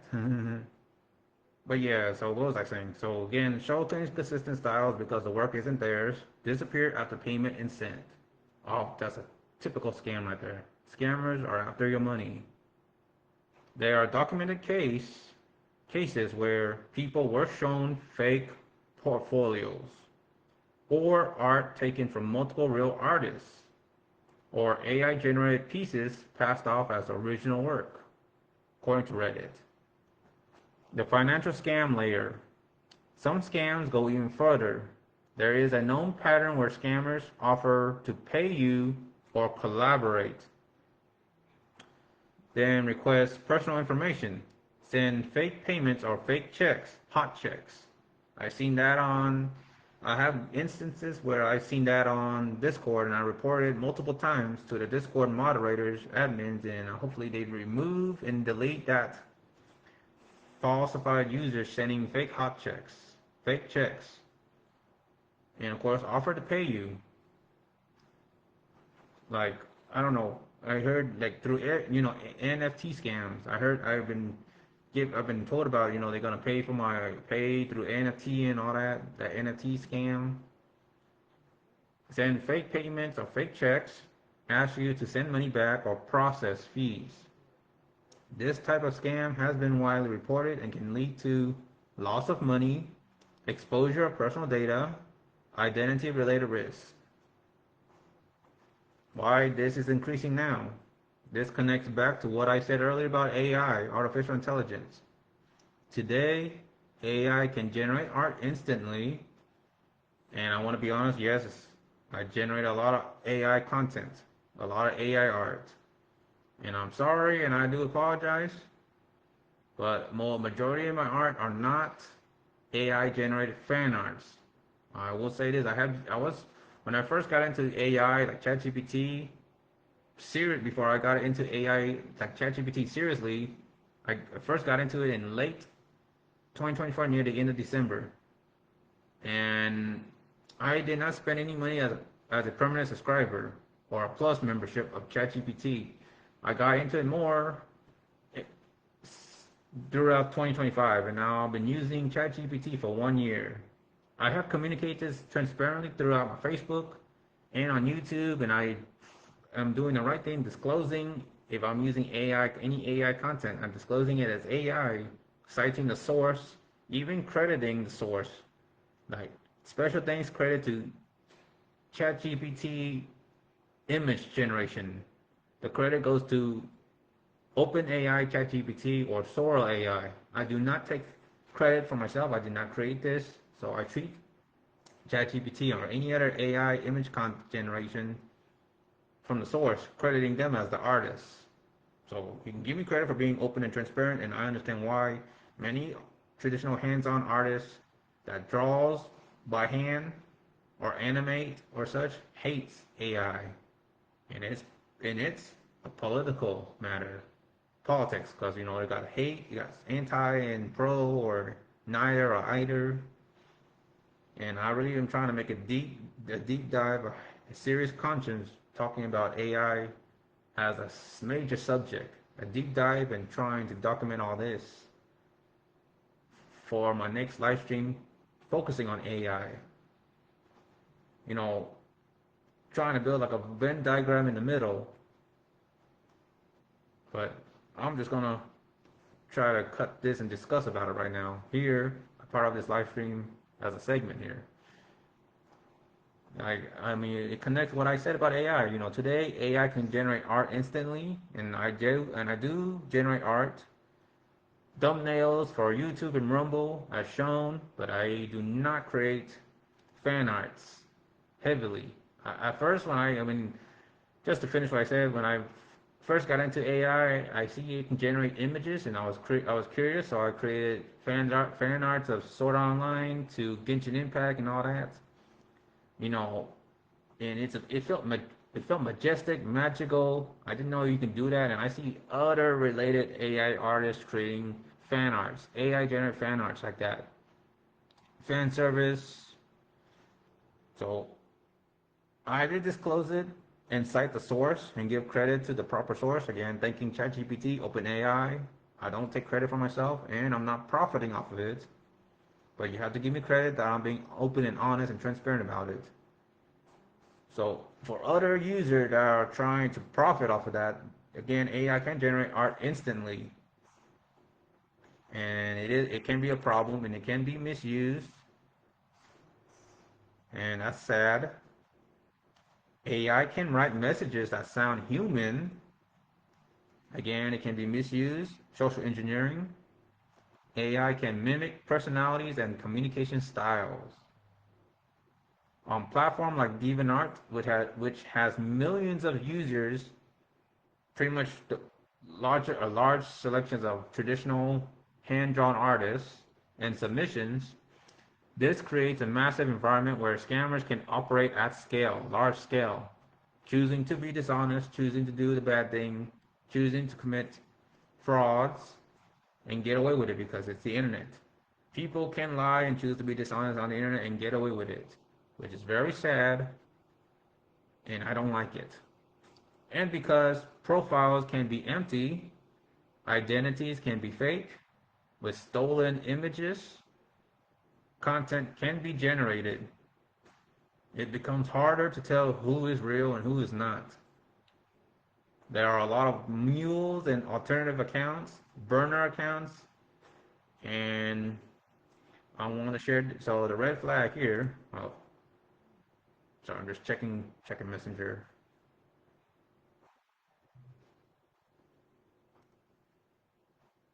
And pardon me, don't mind me if I'm on phone, any of the phone, trying to make extra income, making multiple pennies, just to keep the roof over our head. Oh man, it's almost 3 a.m. 2:57 a.m.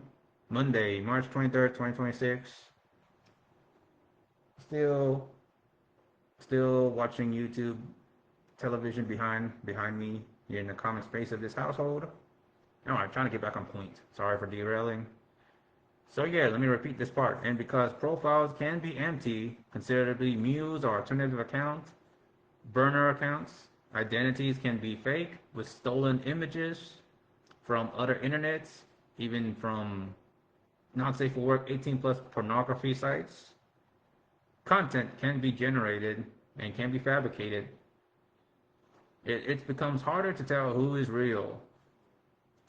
Real red flags to watch for.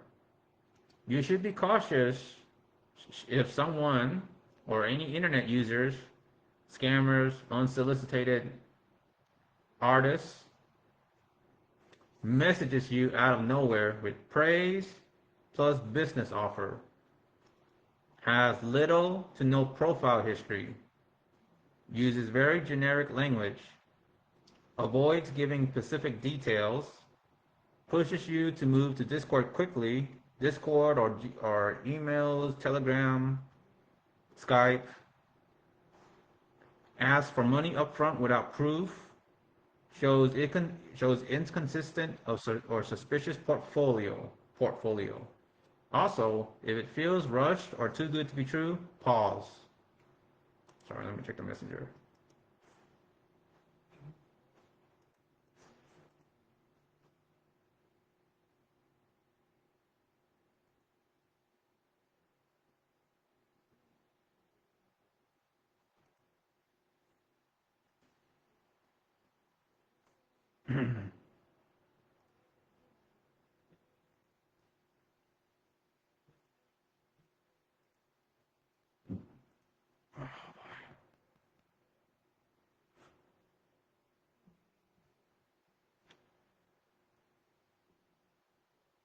My position in warning to the public, to here on Facebook, to YouTube, to YouTube viewers, Facebook, Instagram, YouTube, Rumble, and to the general public of the internet.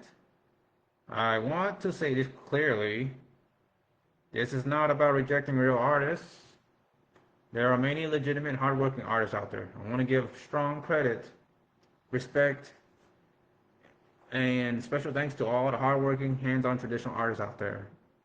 And again, I apologize for reading this and using ChatGPT, and of course, creating AI images off of ChatGPT, Gemini, and other related AI,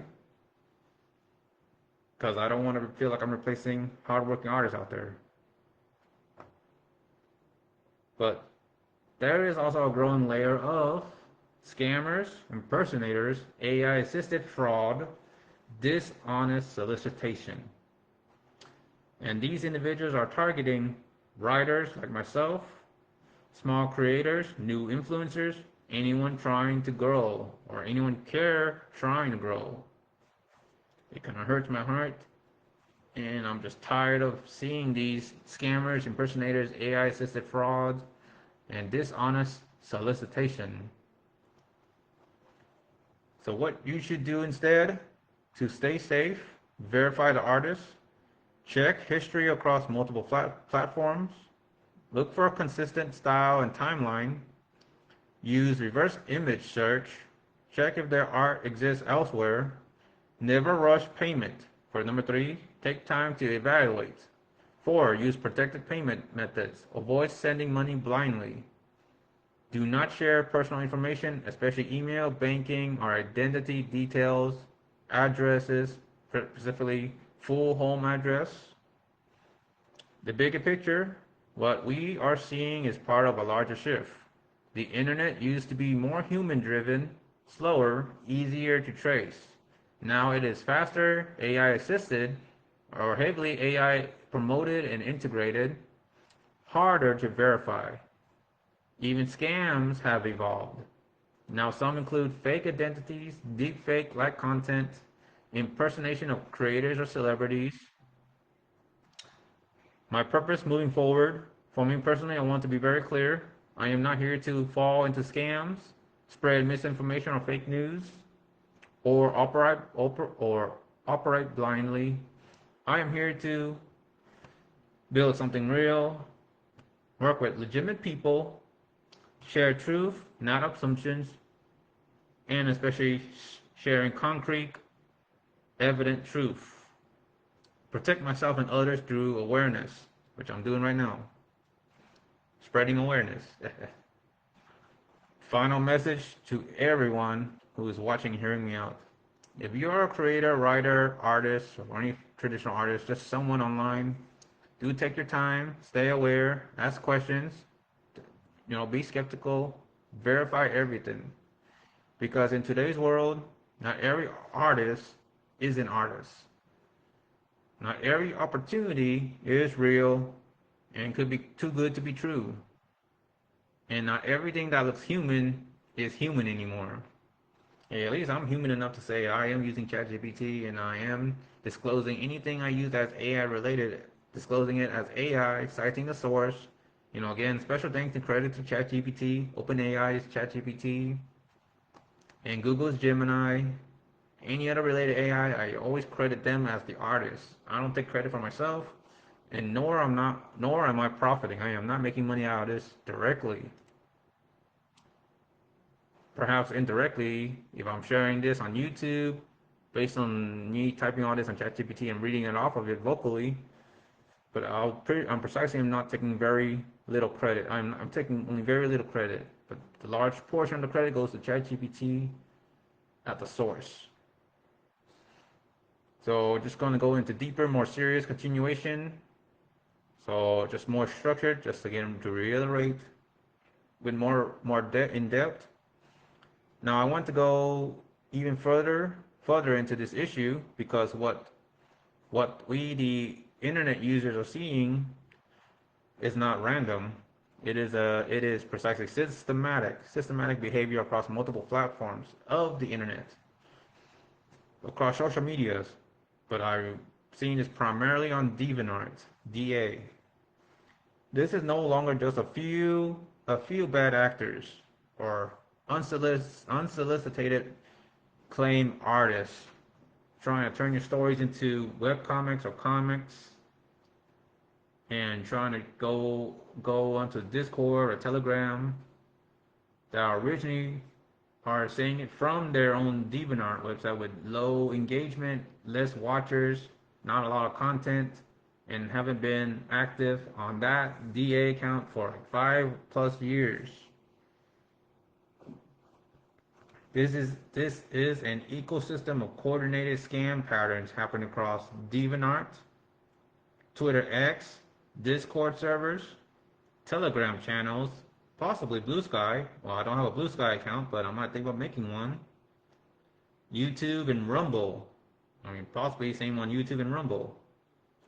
And I also got the same claims on Wattpad. They pretend to follow, but their account got deleted and erased.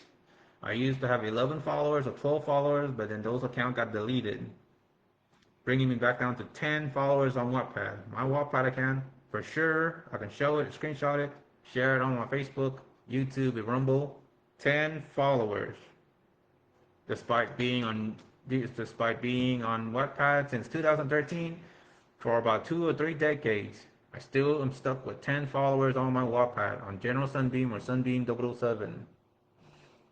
And I strongly share that handle, my social media handle on there, on this Facebook here on this live stream. It is there. And on my YouTube channel and Rumble. So this is an ecosystem of coordinated scam patterns happening across DeviantArt, Twitter X, Discord servers, Telegram channels, Blue Sky, YouTube, and Rumble, Wattpad, Blogspots, and many other social medias out there that are being spread like a virus. And these platforms are being linked together in a chain.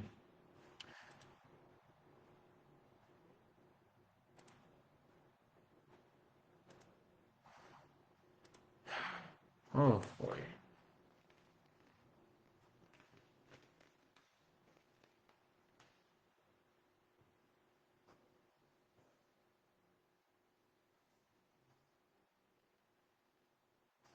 And I just want to be personal and apologize if this sounds disgusting, but I feel kind of gassy. My metabolism is acting up. This is what I get for drinking coffee, eating spicy food, coffee, ramen, drinking milk, cream, sugars. They don't mix with spicy spicy, high pH level content or food, edible foods. So keep on trying to learn this, trying my best to learn this lesson is not to drink coffee in the evening, late night evening, and mix with spicy food because you're gonna get the runs. Stepping into the restroom, feeling gassy, bloated, and it's hard to sleep. But now it's 3:08 a.m. 3:08 a.m. in the morning, in the late night morning, Texas Central Daytime. Okay, so back to where I was reading. Again, I do apologize for derailing and going off topic. So how the scam ecosystem works, cross-platform. What many people don't realize is that these scammers do not stay on one platform. They operate like this. Number one, initial contact, whether that's DeviantArt, Twitter, or X. Here, Facebook. Number two, they move conversation off platform, and I'm sure it's obvious. Discord, Telegram, even emails. Number three, try to build trust or pressure. Four, execute scam, money, data, or control. This pattern is widely documented. For example, DeviantArt itself warns about phishing messages, phishing as in phishing, phishing messages and suspicious contacts via notes and chats, encouraging users to stay alert and report them. And users across communities report being pushed to move to Discord quickly, which is a major red flag. Common art scam structures, real patterns. Number one, GFX artists / commission artists, bots. These are extremely common. They often have bios like professional artist or GFX designer, send identical message to many users, offer services without being asked. On Twitter X, users have reported scammers using multiple identities and inconsistent names across platforms. From the top of my head, on DeviantArt, they go by XX or something, I think. OWO, whether it's all in caps, like all in caps OWO or lowercase OWO something. They have the same images and they tend to say the similar, giving fake praises, saying, "Oh, I love your story. I'm an artist. Let me turn your story into webcomic crap." And I've been sharing this on Discord, on actual Discord groups with actual artists, hand-on traditional artists, often in not safe for work groups on Discord. So they claim to be, these unsolicited artists claim to be professional artists or GFX designer, send identical messages to many users with fake praises, often targeting writers, literature writers on DeviantArt or on Wattpad, offer services without being asked. On Twitter X, users have reported scammers using multiple identities and inconsistent names across platforms. Fake art project payment scam. This is a verified scam trend. They say they want to use your image or story, offer payment or collaboration, ask for email / personal info, send a fake check or fake payment, then disappear. This exact pattern has been reported widely, with victims receiving fraudulent checks and losing money or data. Number three, AI generated portfolio scams. Now with AI, scammers can generate fake art instantly, which I am seeing that, and they don't disclose AI involvement or AI tools involved. Create portfolio accounts overnight, mimic multiple styles. This makes the detection harder. Research confirms that AI-generated images are already being used in fake social media profiles and coordinated activity. I do want to be honest myself. I do create AI images. I use AI art here on ChatGPT, Gemini, and create AI content. But I'm doing this out of hobby for fun, but never trying to profit. But honestly, I do create AI thumbnails for YouTube purposes. But I often create original characters, and I don't want to spend $100, $200 trying to get hand-drawn art and try and draw my character from scratch, because I don't think I'll get one billion followers for just doing traditional hands-on art. I don't think I'll be rewarded with that, given the competition in either way. It's stressful, but once again, there are fake arts. They can generate fake arts because that exists. While it's majestic and it feels magical, it can be weaponized and can be misused, which is sad. So again, with AI, scammers can generate fake art instantly, create portfolio accounts overnight, mimic multiple styles. It makes detection harder. You know, it is sad. Number 4, Telegram and Discord funnel systems. Telegram and Discord are often used as final stage environments. Research shows Telegram in particular has large numbers of fake channels and impersonation accounts. Scam operations using clone identities and fake communities. On top of that, study shows a significant portion of accounts linking them between Twitter X and Telegram are bots or fake networks. Identifying scam accounts, which is very important. Now let's talk about what I specifically mentioned. Recognizing patterns and accounts. These are real, consistent red flags. And I have been sharing this on my DA account under Sunbeam 0. I've been strongly trying to spread awareness about these kind of scams. Unsolicited artist scam, turning your stories into webcomic or comic crap, compared to real, legitimate, hand-drawn artists out there. So number 1, red flag. Red flag number 1, low engagement, dead burner accounts.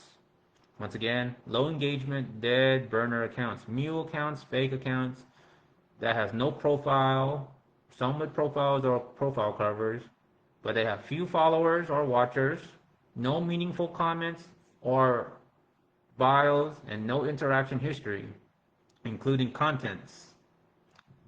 Like they haven't been on DeviantArt for 5 years or 7 years or for a decade, and oftentimes these unsolicited artists with low engagement have been created either 2 weeks or less than 2 weeks, with few contents, DeviantArt's contents. So it looks alive, but actually inactive or fake. Red flag number 2, long-standing but empty accounts. This is more advanced. Some scammers use accounts created years ago, which can be possible, but with no real activity until recently. These are often hacked accounts, purchase accounts, reactivated burner profiles. And it could be possible, but I am getting a lot of DAs or DeviantArt users reaching out to me through messages, private messages that are often created within 2 weeks or less than 2 weeks, like a few days ago or recently. Red flag number 3, inconsistent identity. Different usernames across platforms, different art styles that don't match or it feels consistent. Profile picture doesn't match content. This is a major warning sign. Red flag number 4, generic messaging. Messages like, I love your work, I read your story, I want to collaborate.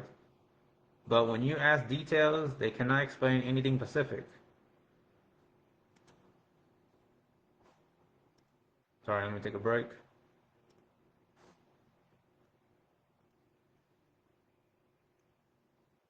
Alright, well, I'm gonna go on DeviantArt.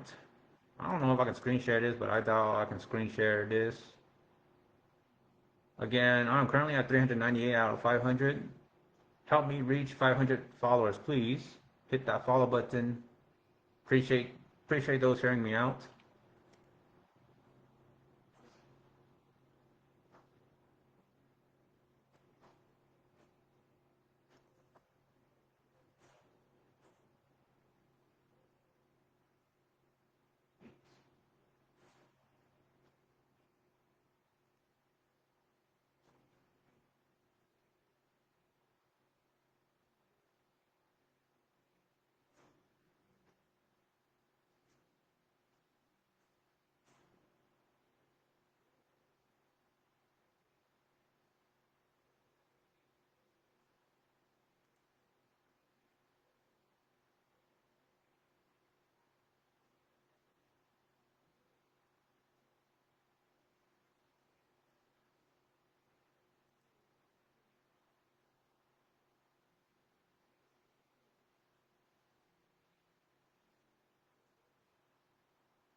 Hmm. All right, so I'm on Sunbeam Zero on my one of my DA account, and I did just typical saying, passionate AI story writer. Currently, I have 416 watchers. I'm glad to reach past 400 watchers, so thank you. 2.7K deviations or content, 19.5K profile views. Been on this DeviantArt for 14 years. Deviant for 14 years. That's more than a decade plus 4 years with 416 watchers. If only I can share that here on Livestream, like put it somewhere there just to verify, just to validate how active I am. That is a proper account. I'm really active on DeviantArt under Sunbeam Zero, and I also have another DeviantArt under Solitaire Cosplay. That's my cosplay page, or me and my wife's cosplay page. We share cosplay content on there, and I probably have 229 followers. I mean, 229 watchers on there, and I got notification, 130 notification.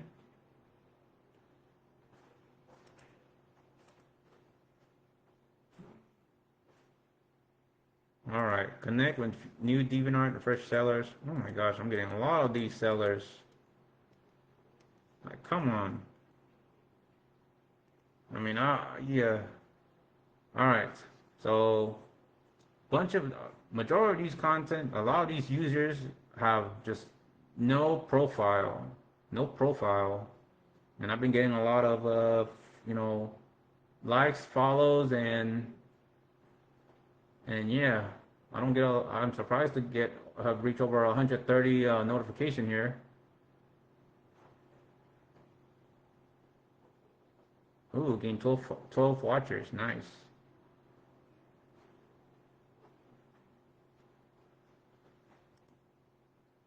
Ooh, Sunbeam X Moonbeam syncing to each other. 60 favorites, nice. 60 favorites.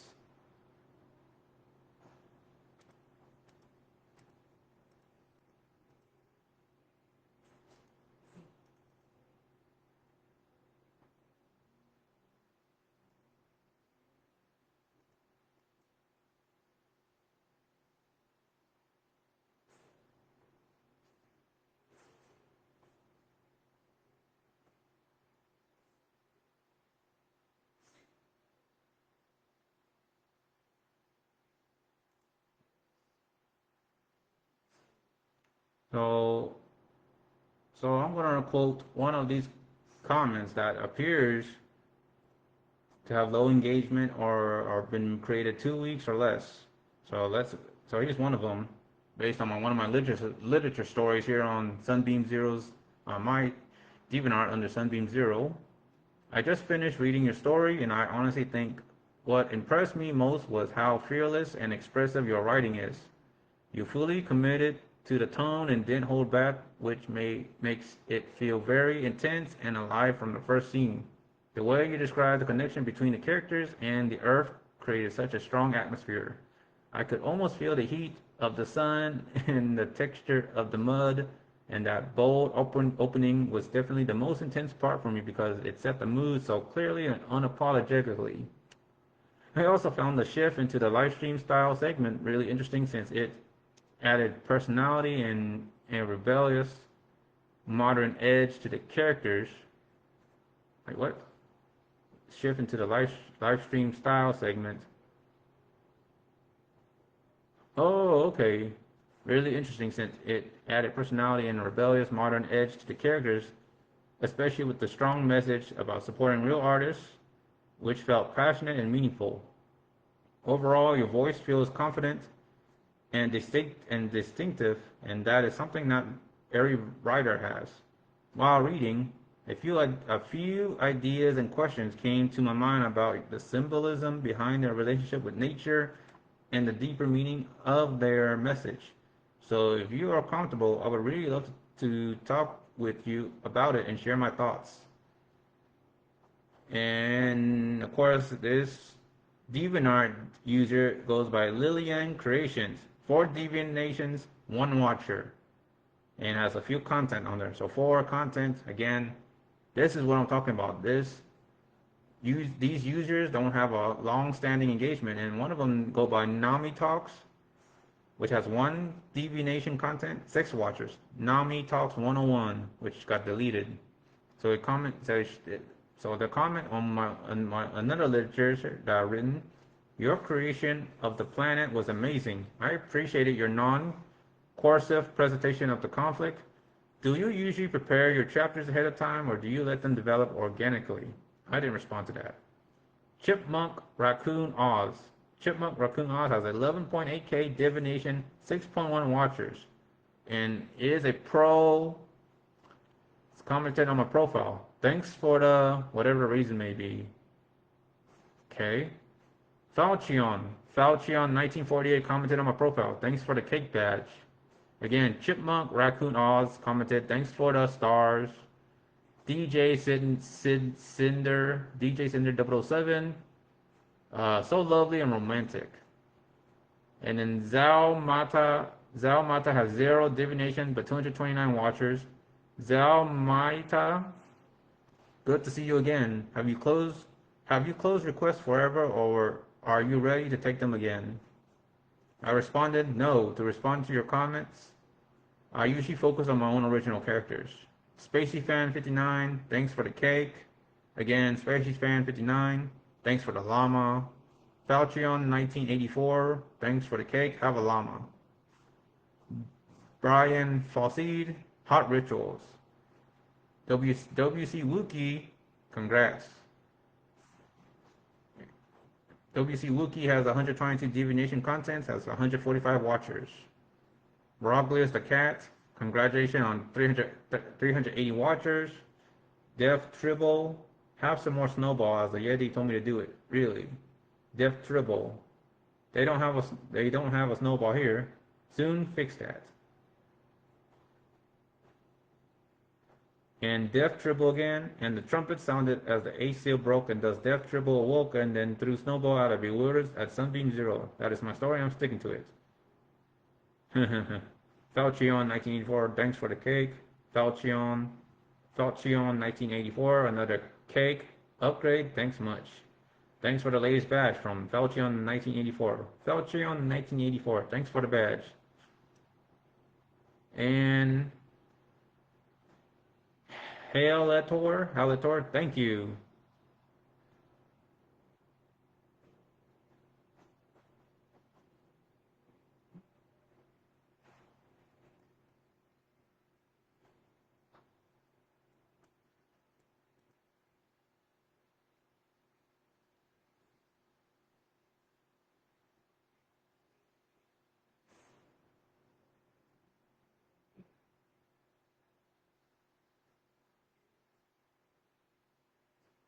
Domeless, 53 watcher.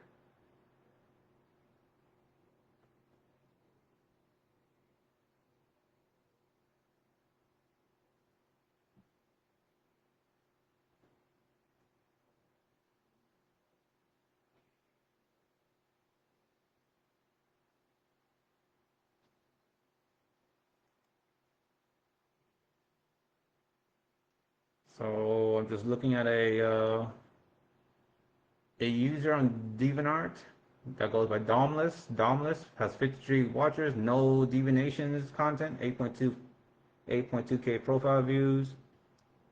DeviantArt for 6 years. But yeah, I have shared this. But I have currently 416 watchers, 2.K7 divinations content, 19.5K profile views under Sunbeam 0. So again, that's typical pitch that these praises. They commented on literatures. They targeted literatures, story writers, literatures on DeviantArt, trying to solicitate their claim artists or artwork from, trying to offer art, turning the stories into webcomic crap. That's what I'm talking about. So pretty much that's a generic messaging or generic phrases. They try to praise and then try to pull you off into Discord and such. So they can't really explain anything specific, and they tend to get defensive when claim it's a scam and such. And then number five, they're moving you off platform. This is one of the biggest indicators. They say, let's talk on Discord, contact me on Telegram, and they share their Discord. They disclose their Discord username. If they insist after you decline, that is almost confirmation it's a scam. And number six, urgency or pressure. Limited time, client waiting, need quick response.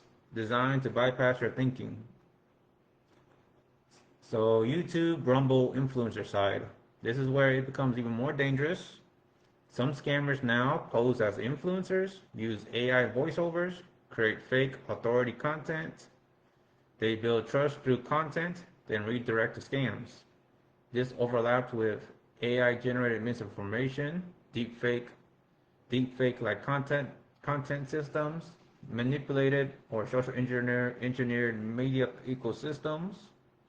The reality check, let's be honest and direct. Not everyone messaging you is real. Not every artist is legitimate. And not every opportunity is safe. And in today's world, some accounts are not even human operated anymore, which is kind of sad. It could be automated, AI automated. So my position, strong and correct. So what I am trying to do is important here, that I am choosing to focus on verified facts, concrete, solid verified facts, avoid blind hearsay and blind claims, promote honesty, transparency, and accountability, encourage safe internet behavior. That is exactly the right approach. Final public warning message. So people need to understand this. The internet users need to understand this. The internet today is not the same as it was in the 2000s or in the mid 2000s. AI has changed everything. Sad to say, for those that are against AI, even traditional hand-drawn artists. And for those that choose to do wrong, scammers are smarter, faster, more convincing. And they are targeting creators, artists, writers, everyday users. And they are all for the money in the greedy sense. Very shameful and sad and inhumane. If something feels off, do pause, verify, be skeptical, question it. Report it to the FCC, internet to the IC3, and report it to DeviantArt and such.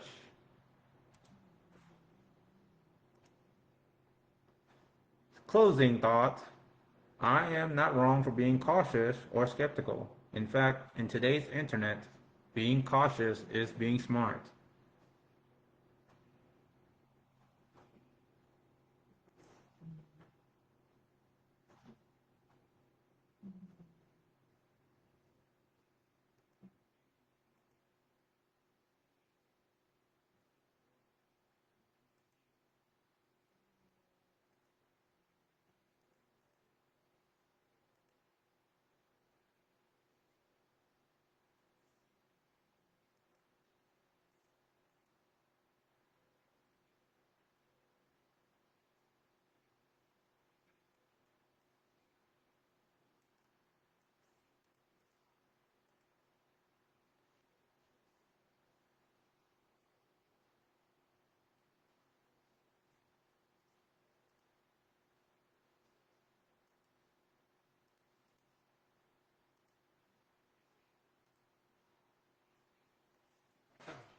All right, be right back. Going to do some stretches.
Okay, I am back.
So anyway, I just been uploading content after content, and I have a bad habit of producing lots of content. So just being a heavy full-time content creator as well as a full-time 1099 independent contractor.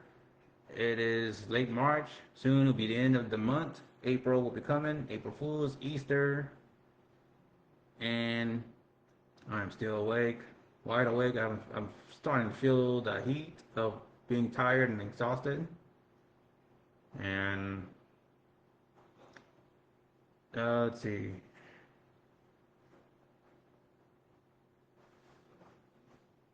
Yeah, I just keeping up with the news.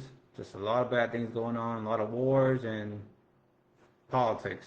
It's just sad to see a lot of bad news and a lot of tragedies and tragic happening.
Once again, viewer discretion advised. Sensories, mud environment content. Before continuing, I want to give a clear notice. I would say, well, what you're about to hear coming from me orally involves close-up outdoor mud interaction, including discussions talking about foot focus visuals and full contact with wet soil. This is not meant to be sort of graphic or inappropriate in any way. It is purely natural environment and sensory-based content. Now, expressing at these moments, this is something very raw and grounded. You're hearing direct content with me, expressing interest with mud baths and gardening. I've been gardening and I'm enjoying, I love sensory tactile feeling with wet earth, thick clay, and saturated soil. The texture is not smooth, it's uneven, heavy, and resistant. When stepping into it, the mud doesn't just sit on the surface, it wraps, grips, and pulls back. There's a clear tactile response happening here. Each movement creates suction-like resistance, weight shifting under pressure, cold, wet contact across the skin, especially the feet, bare feet, gradual buildup of layered mud. It becomes less about walking and more about feeling the environment physically responding back. From a sensory standpoint, this kind of interaction can be very distinct. The body processes temperature differences, cool mud versus warm air, texture variation, liquid versus dense clay chunks, pressure feedback, soft sinking versus sudden resistance. For some individuals, especially those who are more sensitive to tactile input, this can create a strong grounding effect. It forces attention into the present moment. There's no abstraction here, no digital layer, no artificial environment, just physical contact, natural elements, direct feedback from the ground. One can also observe how the mud behaves dynamically. It is not static. It shifts shape under weight, breaks apart and reforms, traps and releases air pockets, creates small cavities and channels. This interaction becomes almost like a live system, or the quicksand effect, where every step changes the structure of the surface. At the same time, this kind of environment requires awareness. This is not a controlled indoor setting. There are real considerations, slipping hazards, uneven ground, possible debris in the soil, hygiene and cleanup afterward, bugs and insects, predators, fire ants, for such. So while it can be engaging from a sensory standpoint, it should always be approached with caution, safety, and awareness of surroundings. From a broader perspective, this kind of moment reflects something simple but important. Stepping away from structured environments and reconnecting with natural textures and physical experiences in a tactile sensory response. Not everything has to be polished, filtered, or controlled. Sometimes it's just about feeling the ground, grounding, earthing, experiencing the elements, letting the body process something real and immediate. This is not about anything exaggerated, just simply natural interaction, sensory awareness, real world experience. And anyone just hearing me out, reminder, not every experience has to be digital nor artificial. Sometimes the most direct connection comes from something as simple as standing in the earth itself, or the simple saying, can't hurt to go out and touch grass, and stop to smell the roses, and enjoy life.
lately, okay, so it's almost 4 a.m. Right now it's 3:49 a.m. Lately, I have been feeling a little tired, or I'm starting to feel a little tired. The caffeine from that 40-ounce coffee that I went out and purchased from Tapioca Lounge nearby is starting to wear off, and as of this current live stream, it is getting close to 4 a.m. in real time. I have been spending a lot of time reading Facebook feeds, watching engagement groups, and seeing all these follow for follow and engagement for engagement promises that claim they can quickly grow a page into an instant followers, instant subscribers, and instant monetization. Because I joined these groups trying to reach, hoping to break 500 followers and or 1,000 followers here on Facebook, hoping to promote my Instagram, Rumble, YouTube, hoping to get a miraculous instant viral 1,000 subscriber or followers, watchers. So pretty much when promised that the claims they can quickly grow a page into instant followers, instant subscribers, and instant monetization, in reality, most of that rarely lives up to the hype, as these users claim. A lot of people talk big, promise fast growth, and make it sound easy. Pretty much the definition of easier said than done, but the actual results usually do not match the claims. Real growth still takes consistency, trust, content quality, and time, but ultimately, based on facts, it's all about you, the viewers that are watching and hearing me what I have to say here on my live stream here on Facebook. All the viewers here, you have the choice to choose to follow or not to follow, or subscribe or not to subscribe, and such. I do appreciate the views, appreciate people actually watching, hearing me out here on the live stream, or watching any of my content here on Facebook, YouTube, or whatever social media. It is hard to build or to reach monetization requirement because you simply choose not to support or follow or subscribe. Which I don't really have much to say about that because it is up to you. I respect your free will and free choice. But once you can follow, you can also unfollow. Same thing with subscribe. You can unsubscribe, which is it is as it is. And I am feeling so tired, starting to feel worn out. It's almost 4 a.m. Sadly, probably gonna get very little sleep. And soon gonna be working. Got lunch drop Monday. I'm pretty sure the route will be easy. And I'm trying to find other ways to make money without having to be on the road because I don't feel like doing Uber Eats. It's just too much driving. It can be risky being on the road. And again, I'm trying to be a full-time dedicated content creator. But it feels like being a president campaigning on why I should follow you or subscribe to your channel and all that. I hate the competition. And it's easy said and done for one to hit the follow button and or the subscribe button. So all these follow for follow on Facebook, all these follow for follow, engagement for engagement, hustling, all these groups, all these users are trying to make all these too good to be true claim, follow for follow, engagement for engagement, instant monetization, when in reality, most of these rarely lives up to the hype or live up to the claim. They don't really keep their words. A lot of people talk big, promise fast growth, and make it sound easy. But in actual results, usually do not match the claims. And the real growth is all about consistency, which only what you can control as a content creator is posting, advertising, marketing. Keep posting, keep campaigning in a sense. And that's what you can. That's what you can do, and that's within your control as a content creator. Just keep posting content, live streaming like what I'm doing right now. And only the viewers have the power to follow or not to follow, subscribe or not to subscribe, which I really hate the competitiveness of that. I also want to talk more seriously about unsolicited artist messages online because there is a major differences between scam behavior from these claim unsolicited artists. I just blindly reach out to you based on commenting on your stories, on literature stories, on DeviantArt. And legitimate traditional artists, hand-drawn artists. Scam style accounts often come out of nowhere with vague copy-paste messages like, I read your story. I can make your characters into art. Or turn your religious stories into webcomics. And then, hey, here's my Discord username. Let's talk on Discord for more information and such. Or I can turn your story into a comic. But they usually do not show clear proof of process, clear pricing, nor a stable long-term public presence on DeviantArt. And majority of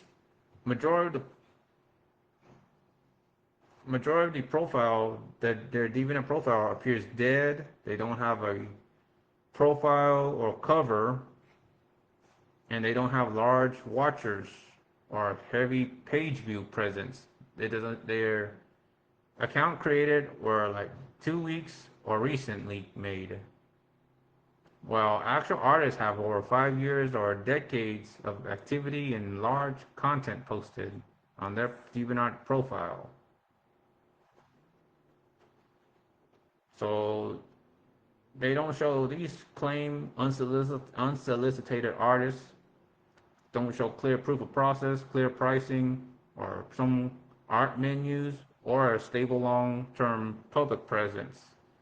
Many reports across creator communities describe these approaches as common scam patterns, especially when the person or the user immediately pushes payment, moves the conversation off platform like Discord, shows inconsistent portfolio samples, or pressures you with urgency. FTC consumer guidance also warns broadly that scammers on social platforms often impersonate trusted people or made flattering, unsolicited approaches to get money or information. By contrast, legitimate artists usually look very different. Real legitimate artists often have an established page history, an actual portfolio that is stylistically consistent, visible example of hand-drawn or digitally created work, commission sheets or art menus, pricing ranges, waitlist, term of service, TOS, and small policy notes clearly stating what they will or will not draw.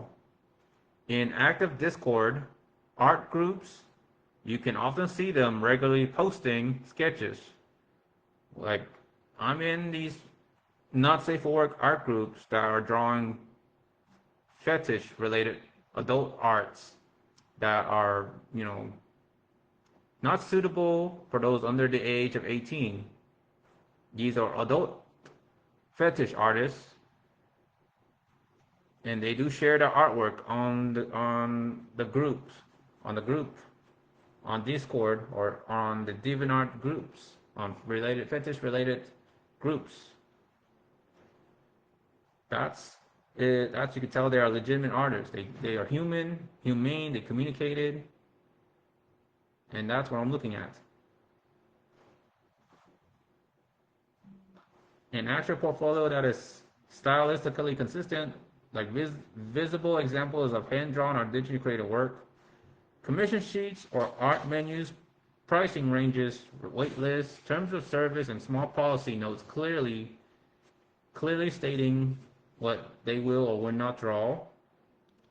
In active Discord art groups, you can often see them regularly posting sketches, finished pieces, works in progress, WIP, revisions, and interacting naturally with other artists over time, or even with commissioners, the clients, customers.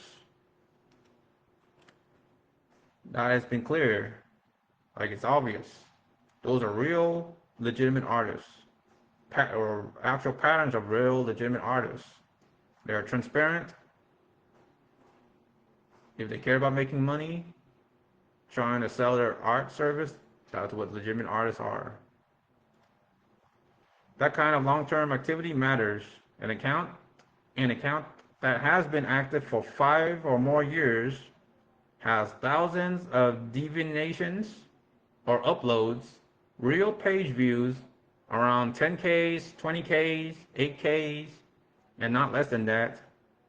Community comments and a visible history of growth is generally far more credible than a random low engagement burner account that appears suddenly and starts soliciting commissions, claiming to be artists, turning your stories into webcomic crap. That does not automatically make every old account trustworthy, but it is a much stronger sign of legitimacy than a blank or suspicious one. So for me, I am trying to separate the two by looking at the evidence. Does the artist have a real portfolio? Do they show actual art progressions? Do they post consistently over time? Or more importantly, do they actually use the DeviantArt profile? Do they use their profile? Do they care to post and grow their account and keep that account for years to come? Like mine is over 14 years. Sunbeam Zero and Solter Cosplay been posting a lot of content, uploading a lot of content on there. So there has been some progress efforts shown.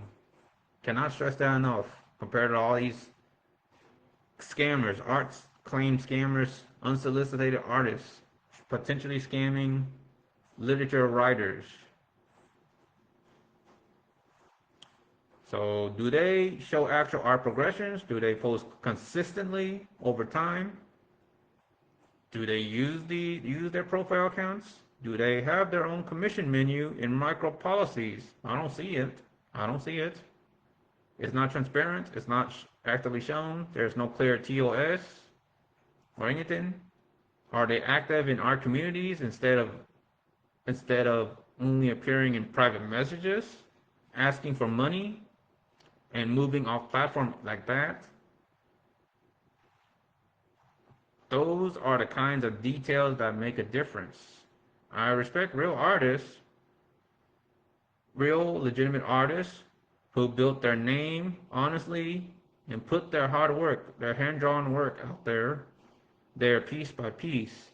What I do not respect are fake solicitations, portfolio theft, AI laundered scam accounts, or typical AI bots claiming to be legitimate artists, turning your literature stories into webcomics or comics and such, moving off platform, typically Discord, or people who prey on creators who are just trying to grow transparently.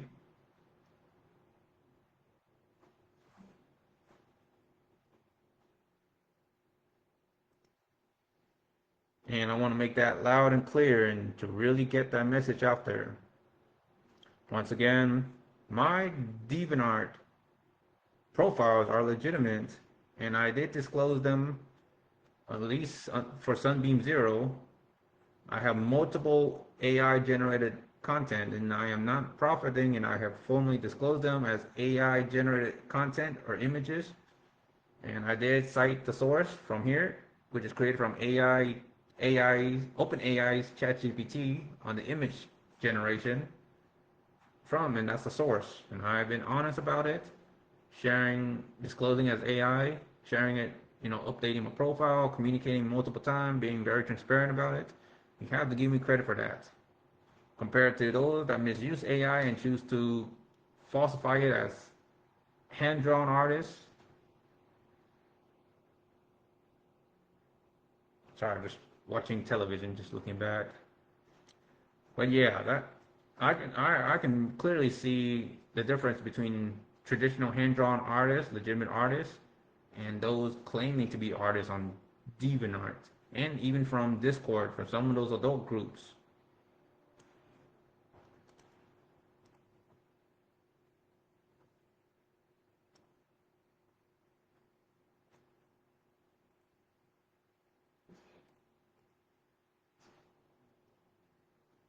Like, yeah, I'm just looking at these adult fetish groups, and a lot of these long hand-drawn artists have been around on DeviantArt for like 10 years, decades, and they still share arts, posted arts, and all that.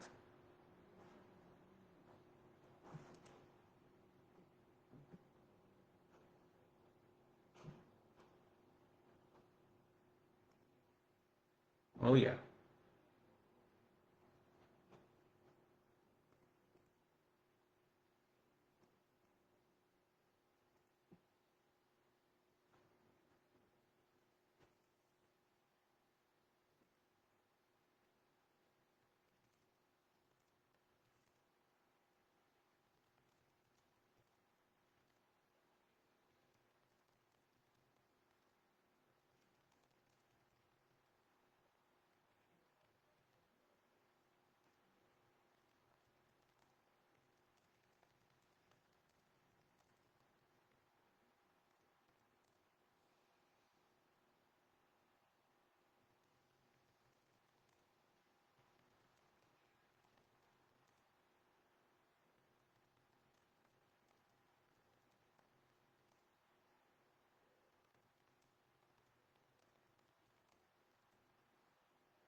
Okay.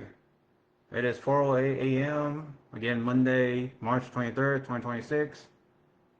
It is late. It is soon eventually going to be dawn, sunrise. It's in the middle of the late night morning. And I'm still live streaming and I'm starting to feel weary, starting to feel exhausted, tired. I'm eventually feeling sleepy as the caffeine from the 40-ounce coffee slowly starting to wear off. I still feel a bit gassy, bloated, and got a TV on behind me, still running. Yeah, and I hope to successfully get my content or this live stream monetized in any way. Hoping to pay the electricity bill, water bill, without having to work a W-2, W-4 job. I don't want to be a dishwasher, taxi driver, bus driver. I don't know how these cosplayers are racking 10K followers and such. but maybe I should start cosplaying more and go back to that cosplaying route back in 2024. I might consider doing that because I've been spending $300, $500, and I still have all those cosplay in those baskets containers. So I'm thinking about returning back to cosplaying and be a cosplay model, male model, normal male model, and again, 18 plus, not safe for work. So as we come toward the end of this stream, eventually I'm gonna call it a late night and head off to bed, but I probably might not be able to fall asleep as it's getting close to the time to wake up to go to work and all that. So towards the end of the stream, I want to take a moment to bring everything together here. Tonight, or late night morning as of now, we talk about a lot of stuff here. Random content, a lot of expressions, or we have expressed about a lot of things here. Starting with reflecting on the life and legacy of Chuck Norris. Chuck Norris, the American legacy, the American legend, the martial artist, actor, pop culture icon. Not just the fame, but the discipline, the years of work, and the reality that success is something built over decades, not overnight. And consistency. That alone is something worth respecting and learning from. So rest in peace, Chuck Norris. We also went into something very real and very current, how the internet has changed with artificial intelligence, AI, heavily being integrated and promoted. AI is integrated with Facebook, with Meta. There's AI integration on YouTube. There's even AI probably integrated with Yahoo, Gmail, all that. So social media and content everywhere. It has become harder than ever to tell what is real and what is not. From misinformation about public figures and possibly deepfake, deepfake contents of public figures, to scams, to dishonest solicitations, especially in spaces like art, storytelling, and creator communities. We talked about those messages like, hey, I read your story, I'm an artist, I can turn your work into something, web comics, I can turn your freaking literature stories into web comics. You can reach me out on Discord, we can chat more on there, here's my Discord username. All that repetitive pattern I saw on DeviantArt. Now DeviantArt have revamped the messages where they can only reach you a message if you choose to follow them or watch them, so you don't get a lot of those cold, unsolicited art pitch solicitation. And I am grateful for that. I'm glad they did something about it and try to demote these claims, these lousy pitch claims. And how important it is to slow down, verify, and recognize the difference between real, legitimate artists and unsolicited, questionable approach. Unsolicited claim artists that could be scam artists, or I'll call them con artists, rip-off artists. And even if there are legitimate artists, there are rip-off artists. Because if I draw the line in the middle, any form of artist or artists trying to make money, they have to be transparent, they have to be honest, they should not be scamming. If they want to make money, they got to be honest and show all, share their art menu and their terms of service, their policies, what they willing to draw and what they don't draw, what they don't do. They need to be honest up front and not hide it. Because real artists show consistency, history, process, clear pricing and policies, not pressure, no shortcuts or cut corners, not vague claims. And they usually don't solicitate, they don't reach out like that. And then there is the bigger picture, this journey. So I want to be personally honest with you, the viewers that are watching this at this hour, and those that care to watch this live stream, hearing me out. This path of trying to become a content creator, influencer, cosplayer, model, professional gamer, VTuber, or even just someone recognized. To be seen, heard, and to really get out there, trying to build your reputation, to be recognized. It's not easy. I mean, I don't want to sugarcoat it. It's not easy. People say, just hit follow, just subscribe. But in reality, it is much harder than it sounds. You are competing with millions of creators, algorithms, attention spans, trends that change constantly. I have been around for decades across the internet. I have attended conventions, been present at events, met communities, built slowly, piece by piece. At the same time, I am still working, grinding, trying to make ends meet, putting food on the table, balancing real life and online goals, taking care of this roof, driving, maintaining a good running vehicle so it doesn't break down, especially now I have to get oil changed in a few days and eventually have to renew the license plate stickers. A lot of money out of pocket, especially going to, healthcare, dental care, keeping teeth, taking care of our wellness, and keeping electricity and internet running. And I don't want to go back to, working in warehouse. I don't want to be driving taxis. I don't want to be working at grocery stores, doing dishwashing. I don't want to do heavy labor, strenuous work. I want to enjoy this freedom here, what I'm doing here. Work from home, having the freedom to work at my own schedule, choosing how much I want to work, little or such, within the power of being my own boss and choosing my own schedule. I like that privilege. And I want to see more of that kind of work, that kind of opportunities. Just balance. So all this, what I've said, is just consistent grinding. This is not just content. This is real life behind the screen. And me expressing this from the bottom of my heart, exercising the First Amendment, expressing how stressful and competitive this is, trying to be a content creator, cosplay, modeling in general, artist, streamer, VTuber, all that, you name it, is just so difficult and competitive because the power is up to the viewers, you the viewer, to simply hit the follow or the subscribe button. It is sort of too good to be true or too bad to be false. And I do appreciate any follows, any subscribe, long-term followers, subscribers.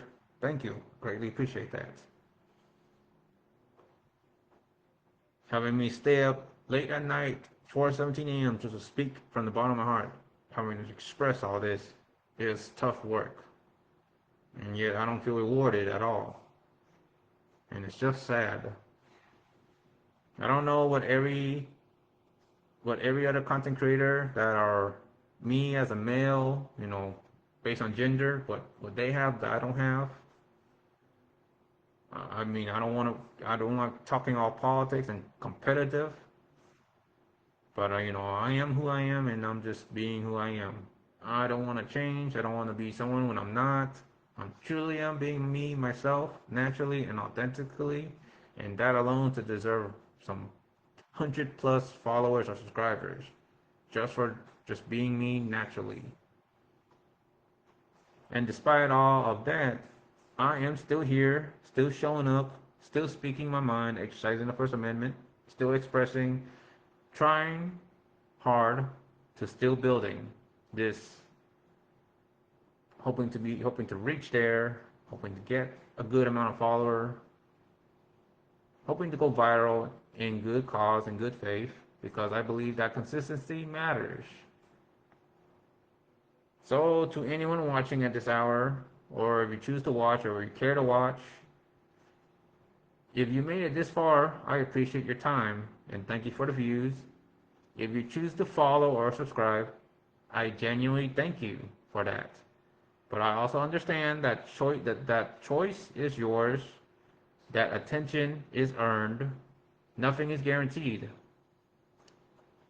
My goal is simple: to be real, to grow honestly, and to be transparent, to try to provide legitimate facts, concrete facts, and not just hearsay, not just fabricated hearsay or unverified claims, and not even AI generated bullcrap of real public figures, and to cut corners trying to get subscribers and profit off of that.